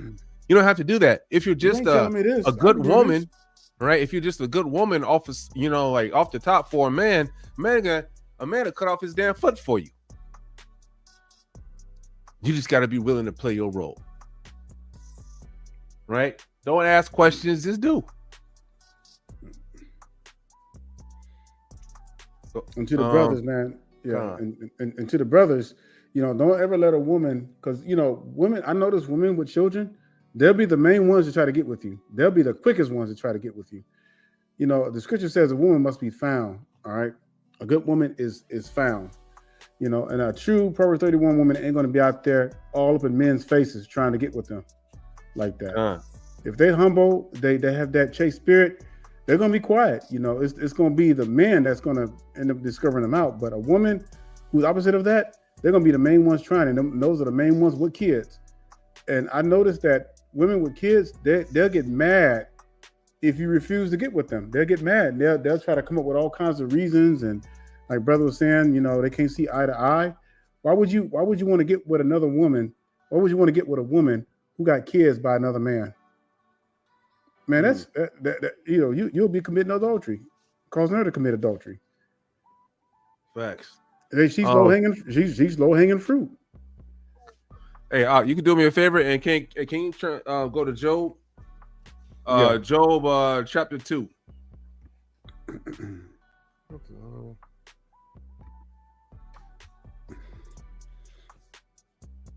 Job chapter 2, right? So I know we showed you like a couple of brothers that had to bite the dust, right, for being a simp, because it says thou shalt not suffer a simp to live. Now, right here, we're going to show you an example. Go to verse 9, brother. Right, you know what I'm saying? We're going to give you an example right here, right, of what happens when you are able to fight against, right, the bad advice of women and stay on your foundation, keeping the law, statutes, and commandments for the Most High, right, for the Father. It says, then said his wife. Now remember, Salak Now remember in the beginning that this was a test, right? We see that Satan was minding his own business, messing with other folks, and then Hamashiach was like, "Hey man, why don't you go mess with Job? You know what I'm saying, and test him out for me, right? Buying his own business." So we see that he was put to the test, and right, he was going through a lot, right? You know what I'm saying? We see that Job was going through it. Job chapter 2, verse 9, right? And on top of that, right, at the top of when he was going through it, then said his wife unto him, dost thou still retain thine integrity? Tried to play with the man. Man, said, hey, if you ain't a man, a real man, hey, this, that, if you a real man, right? And this right here, really what she said. If you a real man, curse God and die. Damn. Right? This is that same thing that we see today.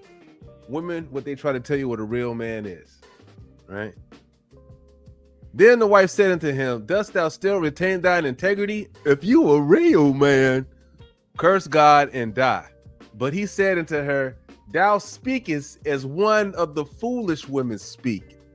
How many of you brothers got the gall, right? The wherewithal, the nuts, right, to tell your old lady when she says something stupid, hey man, you speak as one of them dummy women. Shut up, right? What? Shall we receive good at the hand of God, and shall we not receive evil? In all that did Job sin, in all this did not Job sin with his lips. Now, it is real smooth the way that Job had rebuked his wife. He didn't just rebuke her and tell her to shut up, right? But he followed with words of wisdom. Shall we receive good at the hand of God, and shall not we receive evil? Right? Because we read again in Sirach. No, it was that Wisdom of Solomon, right? When it says that when you come into the service of the Most High, right? You better be ready for temptation.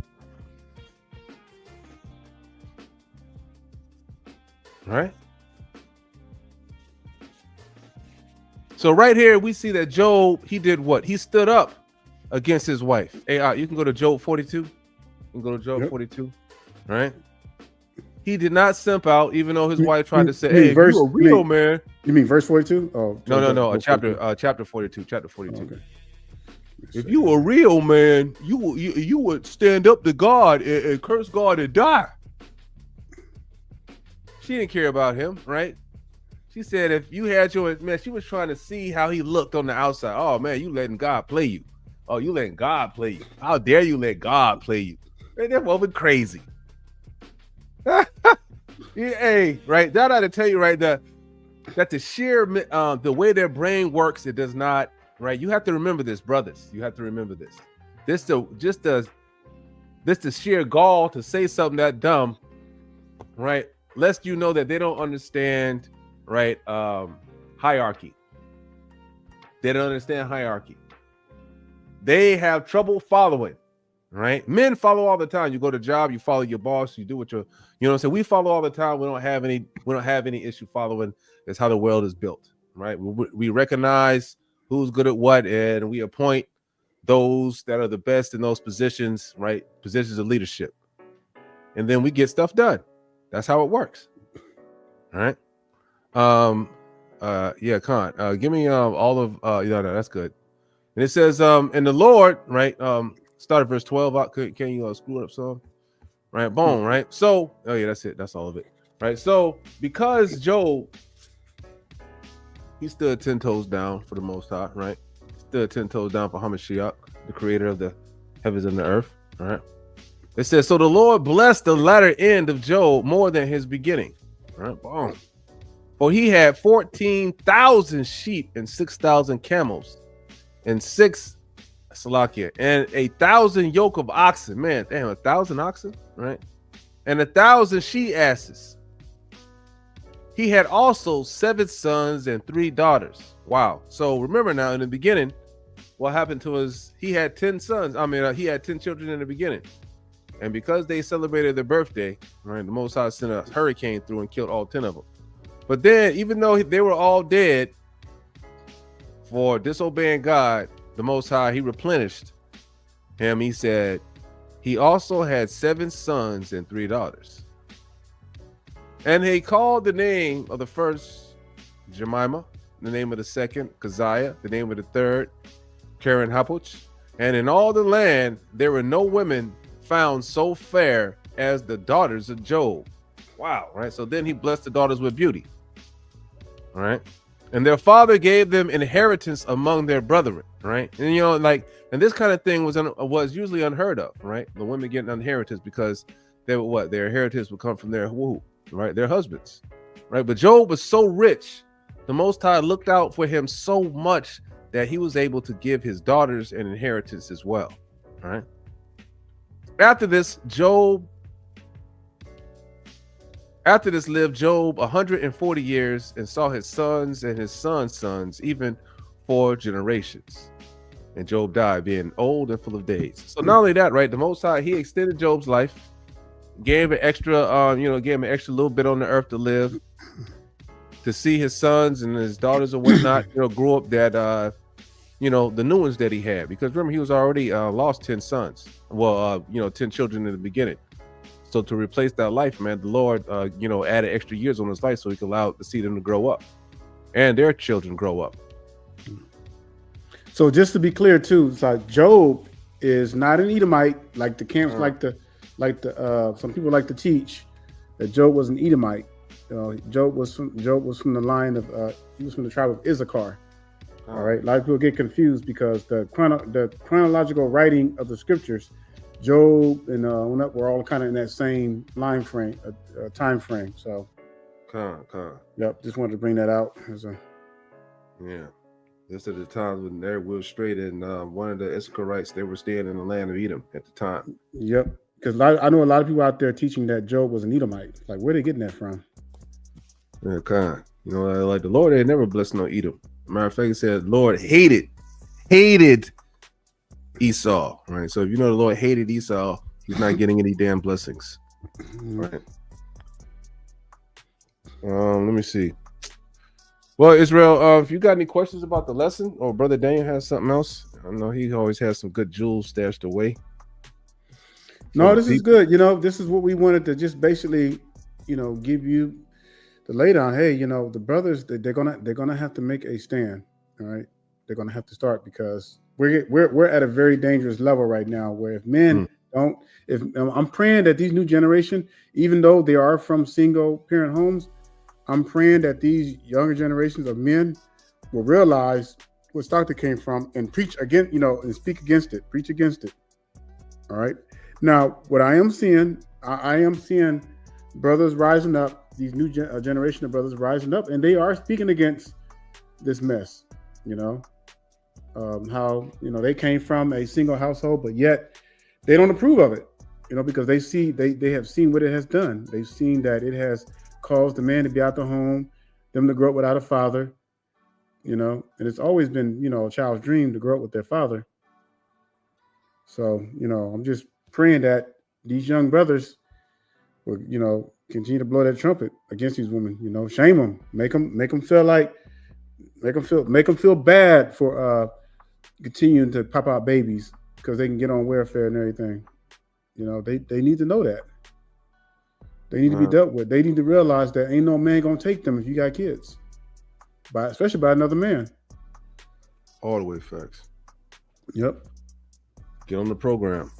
Yeah. That's the main thing. If you're a brother and they want to try to buck against the program, don't bend, don't break. Stay strong with the Most High. That's the way that we're going to keep this thing going. And and the more we strengthen up, the more our sons will take notice. Right? They'll try to copy our ways, and then this is how we start a slow but sure revolution to the laws, statutes, and the commandments. Right? You got to be able to choose wisely, man. Don't choose the woman just because she has a big butt. What does the scriptures tell you about looking at the beauty? Right? Sometimes it's not all about that. Sure, you want a nice looking woman. I mean, who doesn't? Right? But at the same time, right? You got to look at the you got to look at the spirit. Well, you look at Solomon, man. Talking about that. Look at all the women he married. A lot of heathen women, man. When he asked for wisdom, he got more than he bargained for, man. He just let it get out of control. See, that's another set we could have added to the lesson. Yeah, man, because he had them, man. Them women were wanting him to worship idols and all kinds of stuff, bringing in idols, man. That's where the downfall went. You started compromising. The moment you start compromising, that's when you downfall. We made sin, Adam, Ahab. The moment you compromise with a woman, that's your downfall. Because a woman was a woman was not created to be a leader. A woman was created to be the helpmate. All right. So that means that she does not take part in the decision-making process. Her part is to support the decision. That's right. Her part is to support the decision. Not to argue against it, not to buck up against it. Right. Once we get that down pat as a people, once we get that back in order, right, man, we're gonna be we're gonna become unstoppable. All right. Like us as a people, we got to stay strong, man. I know it's tough out here, right? You look around and you see everybody else everybody's having a great time, and this, that, and the third, right? Now, oh man, Jeremy ain't doing it down the road. Jerome, man, he's still acting a donkey, right? But as long as you don't, that's what matters, right? As long as you don't, as long as your sons don't, you got to keep this woman on the program, no matter what they say, right? We know what's right with the Most High. Look how, people say, oh, well, what's wrong with, doing the most for women and taking care of women and doing and showering women with gifts and putting it on a pedestal. What's wrong with this, right? The Most High killed those brothers that did that stuff. They died, right? Every time you do that, you take the control out of the hands of what the Most High has naturally created to rule, right? Death and destruction will ensue. It's just a thing. It's just the way that it works. Just the way that the Most High has designed it. You can't take something. Like when women says, well, you haven't let us lead or you haven't let us in the program in a time. So this is why, women don't have any accomplishments, right? Anytime you say that, or we have to let you lead, that should be a clear indication right there that you're not meant to lead. Leaders don't let people lead. you take control. That's right. Right? The Most High is the Most High because nobody can beat the Most High. Period. You're not winning. He's the number one on the block. The number one man in the sky is the Most High. Hamashiach. The rest of the angels is respecting Hamashiach because guess what? He's the right-hand man. There's an order. But even Hamashiach, with all his power, glory, and grace, he still bows down to the Father. There is a hierarchy. Until we bring back the hierarchy and the understanding that our women must have in this concept, we're going to struggle as a people. This starts from being a kid. This starts from being a child. You're not going to be able to change these old ass harlots, and to get them to bow down and to be respectful to men. Right? It's going to come from you brothers raising up your daughters right to respect you as a father. That's where it's going to come. It's not, man. Hey, you fighting these damn women now, right? That's it. That's going to be something that's going to be damn near impossible, right? Because they've already set in their ways, 30 and up, right? There are, I mean, even in their 20s, if they didn't grow up with respect for their fathers, you're going to catch hell as a man if you're trying to wipe them out. Especially if they ain't got no fathers in the home to rail them up. So, all they've been doing is listen to their mothers. You see what I'm saying? That's the time we're living in. But the scriptures don't change. I wanted to bring out this one last scripture. Bring it out, brother. Bring it out. Huh? 1 Corinthians 11:3. It says, "But I would have you know that the head of every man is Mashiach, and the head of the woman is the man, and the head of Mashiach is Elohim." All right. There's an order. It's like Brother Eitan was saying, there is a hierarchy. There's order. All right. So women thinking that they can just go straight to Hamashiach, that's not what the scripture says. It's never been that way. Brother You may think. Go ahead, brother. You may think you may think you can do that, and you may feel good afterwards, but the scriptures don't lie. It's your doings are void because the man is supposed to be over you. Brother Sam Visual, right here where it says stubborn for no reason. No, brother, they're not stubborn for no reason, right? They are stubborn because they have poor upbringing. This starts in the home, right? This is why the scriptures continuously, when they say, bow him down when he is young, right? Beat them sides when they are young, right? You got to keep an eye over your daughters or she will sit down on many arrows, right? The scriptures talk about, raising up children when they are young. Because if they don't, get that wickedness beat out of them when they're young with the rod, they're going to become a problem. They're going to cause your heart to be sorrowful in the future, right? This is why you don't let your daughter gad abroad, and give her over much liberty and freedom.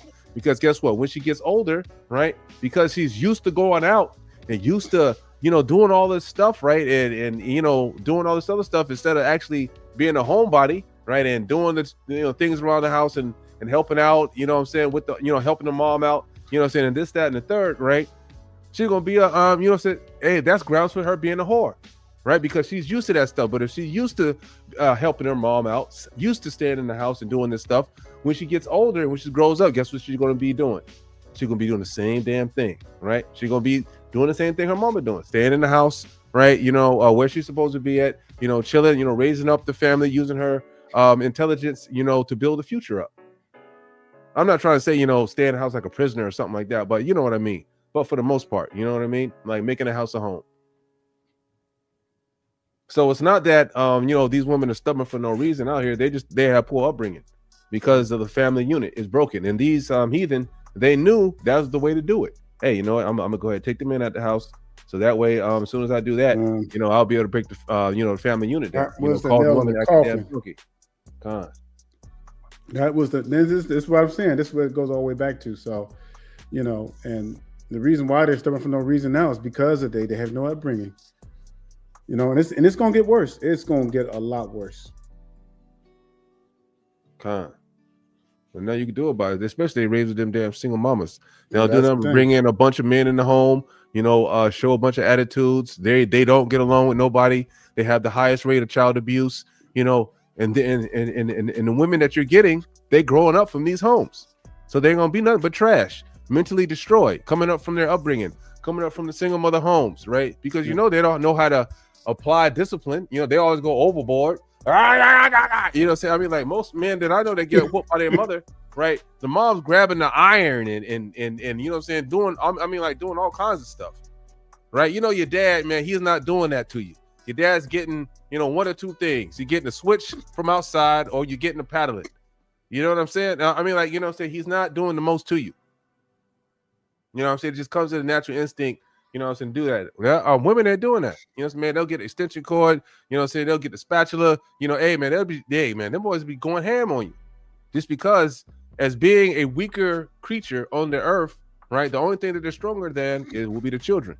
So when it comes down for them to really apply discipline, they don't really know how to do that because their whole life is, this is why they're able to trick men, right? Because they have to be able to use their cunning, they have to use their cunningness in order to get the ways that they want, you know what I'm saying, that are not righteous. You know, a righteous woman, she can get whatever she wants anyways by just, you know, being righteous because whatever she's asking for is usually righteousness. But as we see women like Delilah, right, she was offering what? The cootie cat for him to tell her the secret. Right. So, you know, she was nasty as hell trying to trick, you know what I'm saying, being, you know what I'm saying, trying to trick that. Oh, man, let me tell you what I'm going to do. I'm going to do. Well, all you got to do is tell me. If you tell me the secret, I'll do this and this and this. Oh, you know, Samson, old simp ass. Well, I'll tell you what I'll do. Yeah. You know what I'm saying? Until the end.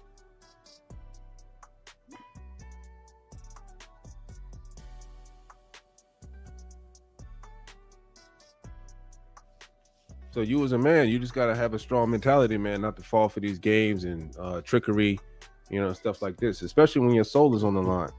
I mean, like your very soul is on the line. And then it makes it harder. Like when you have, like I was saying, this is the nail in the coffin. This was one of the greatest destructions that the heathens have ever bestowed upon our people, to allow this large percentage of households to run, you know, raise up children. Because guess what? They grow up, they have no sense of the law. It's almost definitely impossible for them to keep the law. And then there's a lot of matters at hand. You know, like you were saying earlier, you know, if they don't have no kind of room, if they're not taught how to respect, if they're not taught humbleness, you can't teach them. You can't teach them that once they get up in age. God. You know, it's done. And this is why you see the problems that you do now. And this is why you know that we're living in the end days. When something cannot be fixed with human intervention, you know we're living in the last days. Something that we cannot like easily just reverse. Yeah, it's a wrap up. I know. They tell you, oh man, women weren't working and all that, but then you see that the women that Moses had met, they were at the well, right, feeding the cattle, right? Women were getting it in. They was working. And we're not saying that, you know, women don't have a duty, right? They're supposed to be the helpers, right, not the leaders. And the problem that we're having is that, you know, they don't want to play their role, right? And we see that every brother that lets them play the role of the man, you end up suffering death because of it. And that's the real issue. Because now we see that they're literally killing our community on a whole. Like, man, we're dwindling down, right?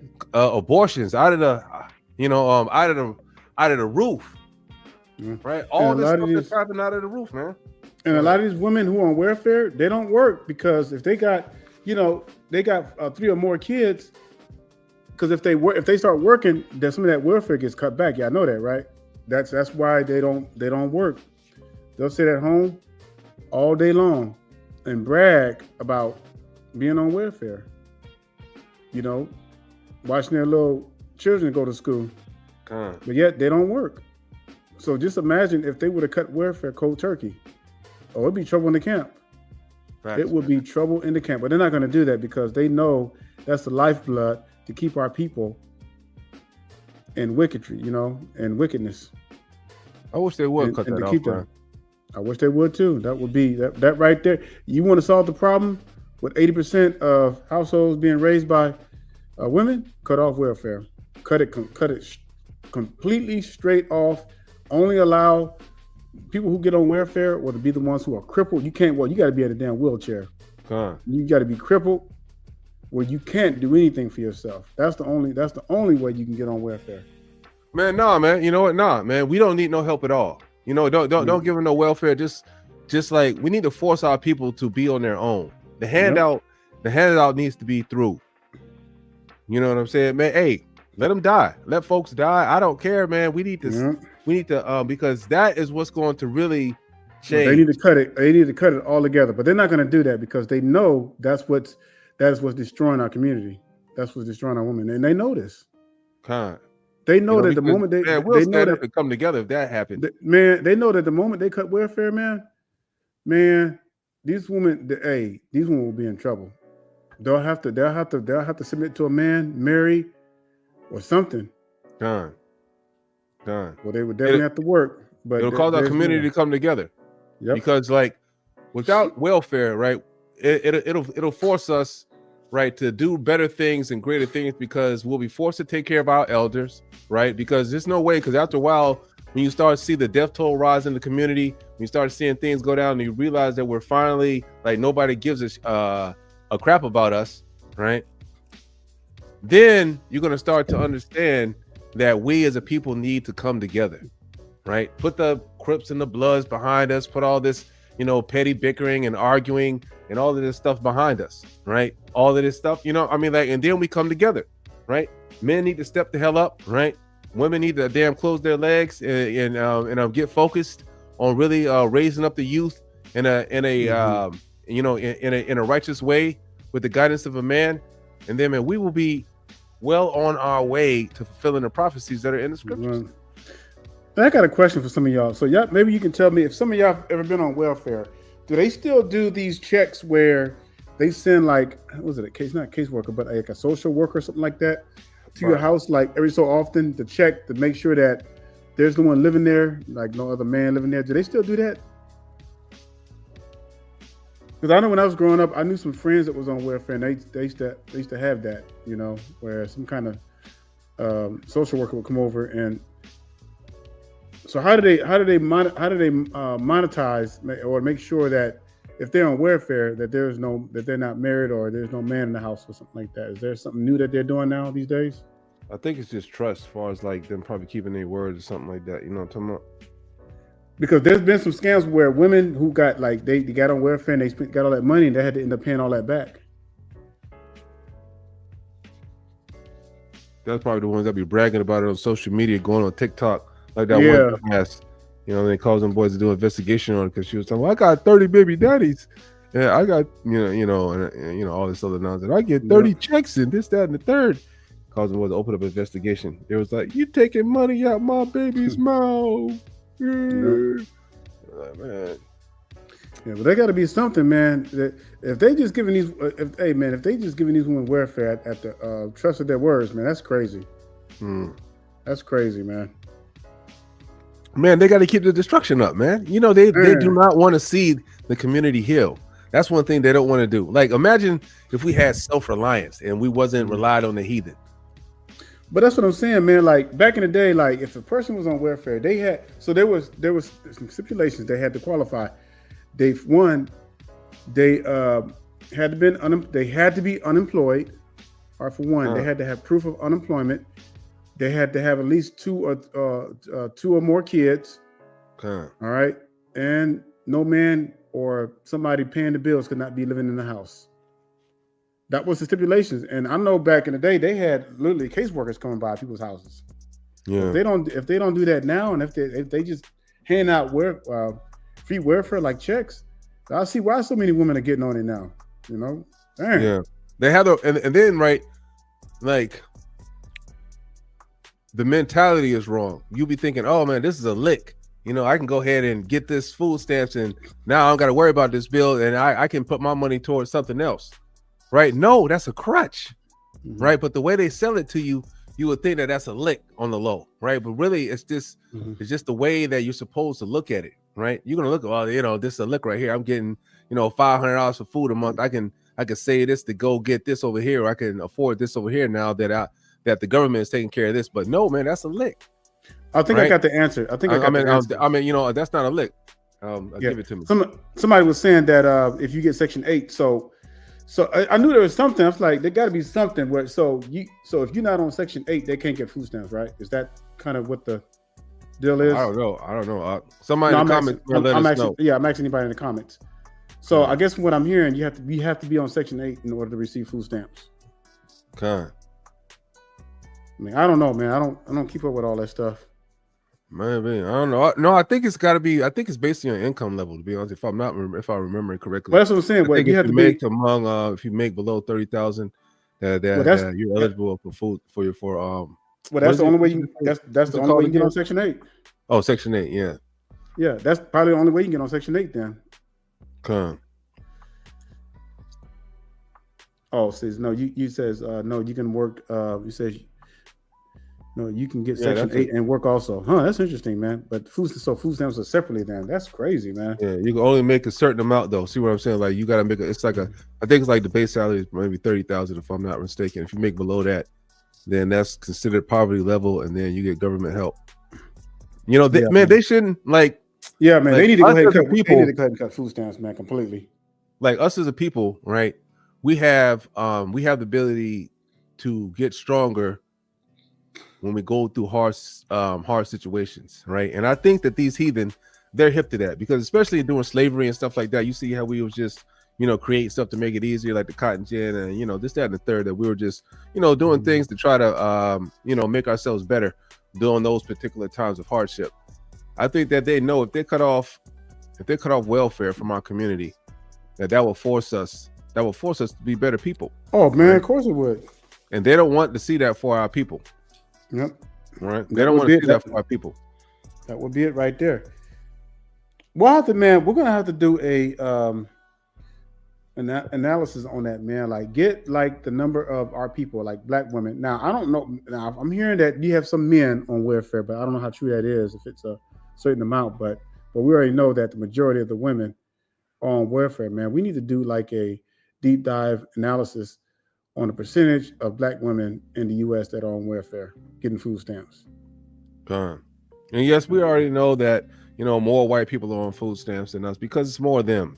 There's 350 million of damn heathens in the United States compared to a measly 41 million Israelites. Right, so of course it's going to be more of them. That's why it seems like white supremacy and all this other stuff, because it's more of them. So of course, wherever you're at in the area or on the earth, if it's going to be more of them, it's like, man, you wouldn't go to Japan and being like, oh, they're being racist. What the, you know what I'm saying? Like, of course, you're in Japan. Everybody over there is Japanese. The majority of them are Japanese. You'll be like, oh, it's Japan, it's Japanese power. Of course it is. You know what I mean? Like, what the hell are you thinking? It's the same thing here in America. But you just think because we have like it looks like there's a little bit more of us that are concentrated in this area that you might not notice it as a people. Yeah. That's why I like that's why I like most of your inner cities, like Atlanta, Detroit, Oakland, where you have LA, where you have a large concentration of us, man. That's when you really feel the brunt of everything. And like brother was saying, we're so scattered that it only feels like a few of us, especially if we're in places like California, Colorado, North Dakota, South Dakota, Nebraska, those places where you don't have a lot of us out there, but they're out there.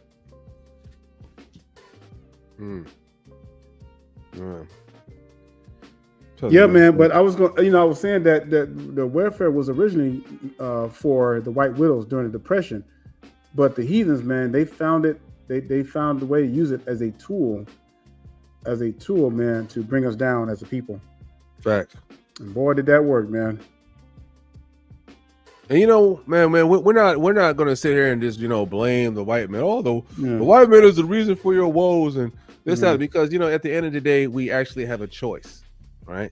We have a choice to do or not to do. And the way that you look at it, that getting welfare or government assistance, that is not a lick, right? We have to look at these things that handouts from the heathens are not. We have to look behind. Why are you doing this, right? What what I'm saying? Like, what is the reason of why would you do this to a people that at one time you had locked up in chains? Yeah. Right. And what's like, crazy? What's the purpose? Go ahead. You know what's crazy, man? Like people on welfare today, they're not even trying to get off. Like back when I was growing up, the few people I knew who was on welfare, man, their mothers, they strove to get it, man. They were going to school to educate themselves. That's what I saw growing up. You know, welfare was only a temporary thing back then. You know, because it was embarrassment. If you was on welfare, man, you were embarrassed. You were clowned in school That's right, man. because you didn't see a lot of people on welfare back then. You know, especially us. You know, I went to school, man, where my friends' parents were doctors, lawyers. You know, had little business owners and stuff like that. Man, you came in there, man. He found out you was on welfare, you get clowned. Con. The food stamp kid. He call it. We had this one. He called him the food stamp kid. It was embarrassing, man. You didn't want nobody knowing that you was on welfare back then. But if a person was on welfare, you know, they strove, man. They went to school to better themselves, and they got off welfare. You know what I'm saying? It's not like that now. Now, man, these women are using it as a tool to have babies, stay at home, and do nothing. Yeah, right here. Boom. Oh, it's lucky. Dang, what happened, Sam? Here we go. We shouldn't have never broke the covenant. Man, hey. Well, that's obvious right there. Come on, man, brother. Come on, Sam, brother Sam. That is definitely the case. We know that without a shadow of a doubt. Breaking the covenant has sent us on a road to no return. We've been on this road for 2,000 years plus, and we're riding to destruction. Man, just 3 years ago, it's like when you look at it's time, man, where you can count 20 years ago, 30 years ago, but just like 5 years ago, man, like look how far we've gotten. Look how far we've gone backwards just from 5 years ago. Man, that right there ought to tell you something, man. You know, I mean, just imagine we're the people. The whole reason the earth has got to be destroyed is because we can't get right. I mean, like, that's a lot of weight when you put that on your back, really, when you think about it, right? The whole earth has got to be destroyed, right? All because, right, your people, y'all just can't get right. And then you look around today and you look at your community and you be like, I know we the people of God, man, because we just can't get right. If can't get right was ever a person, right? You'll look at all of Israel and you'll look at us as a people and be like, damn. All the opportunity in the world, all the capability in the world, right? All the superior genetics in the world. And you niggas don't want to do nothing but just, right? Niggas don't want to do that. They don't want to do nothing. They don't want to do nothing with it, but just pop pills, twerk in the street, beat baby mamas, play football for the white man, right? And be degenerates, you know what I'm saying, and fools. That's it. They don't want to do a damn thing. That's it. I mean, like, beyond the dreams are not big, right? The ambitions are tiny, minute, don't amount to anything, right? What are your ambitions as an Israelite? Right? You know, brothers, my ambition, you don't have ambitions for the kingdom. You don't have ambitions to try to better your people. Right? Your ambition may be, hey man, I want a Bentley. I want to get me a Lamborghini. What? That's a creation of the white man. Right? We have to be focused on the things, because being superior in every way, and I hate to be like a superiorist or whatever like people try to say, but yeah, hey, it's the truth. Right? Being superior in every way, that means that your hopes and dreams are not going to be the same as mankind.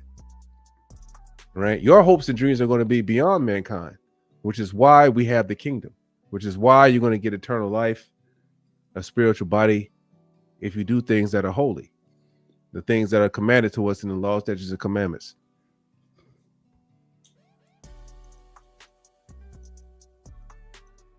I don't know. It's a shame that, man, you know, that with all this freedom that we got and the capability to do any damn thing, that we choose to do the base functions of humanity, right? We choose to follow our base self,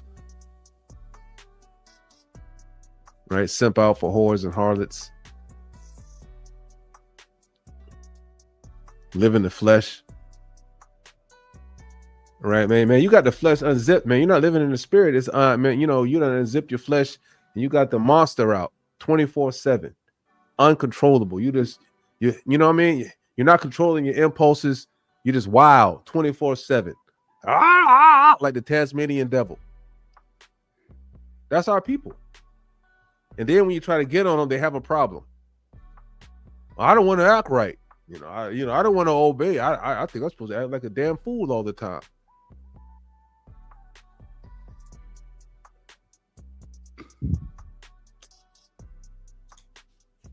Anyway, real. That's it for me. I don't got nothing else. I don't want to bring down the mood because I started to get pissed off. All right. That just tells you, man. Oppression will make a wise man mad. I can only imagine, man, how it was for our forefathers, Isaiah, Jeremiah, man, who had to speak against wicked Israel. Can you imagine the frustration they had to deal with? Just imagine the frustration Moshe had to deal with. Man, they wanted to stone him. That's crazy too, man. Yeah, man. Got so mad, man, he had struck a rock.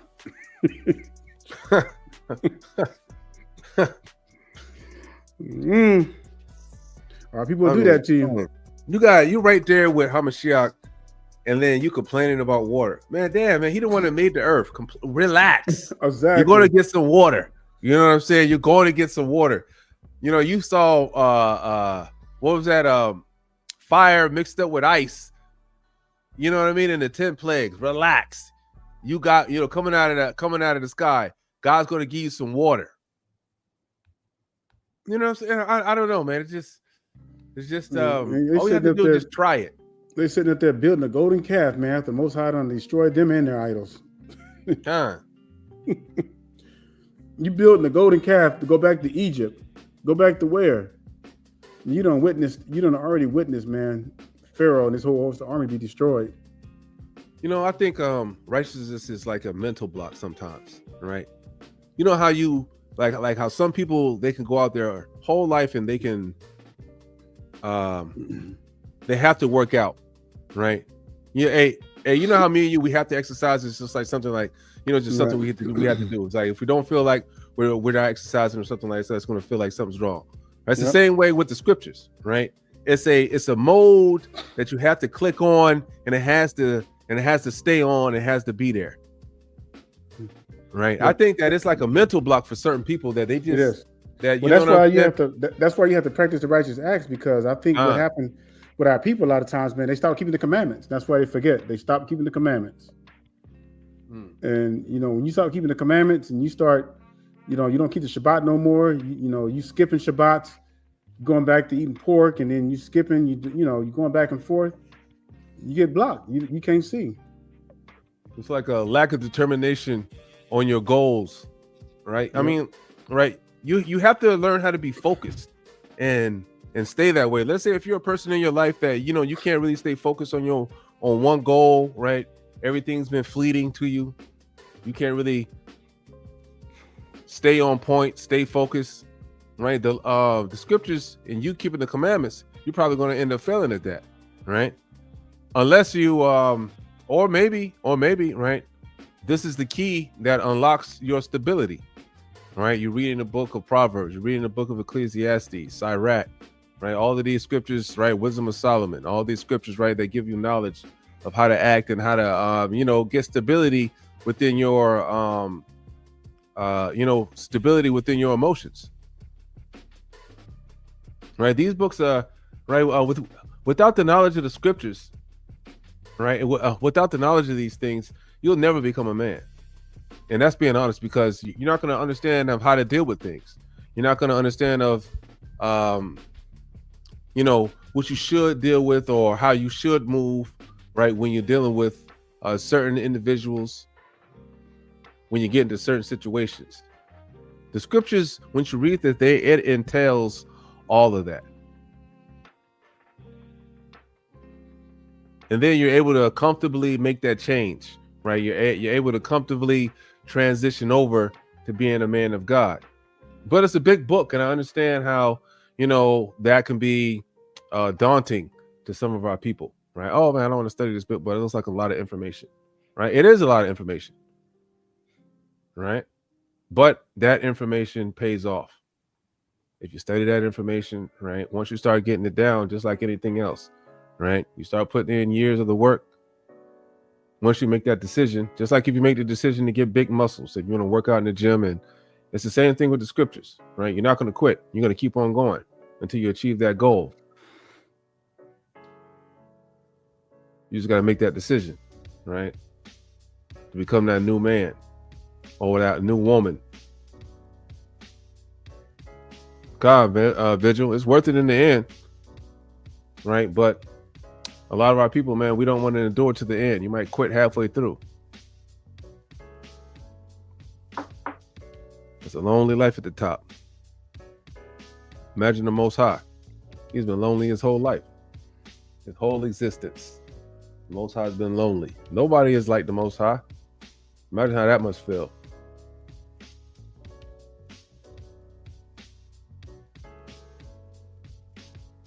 And the Most High, he's so wise that he knows that he can't have another being as equal as him. Who knows what it'll do, right? But we can trust that the Most High will always be righteous because we know that he does not lie.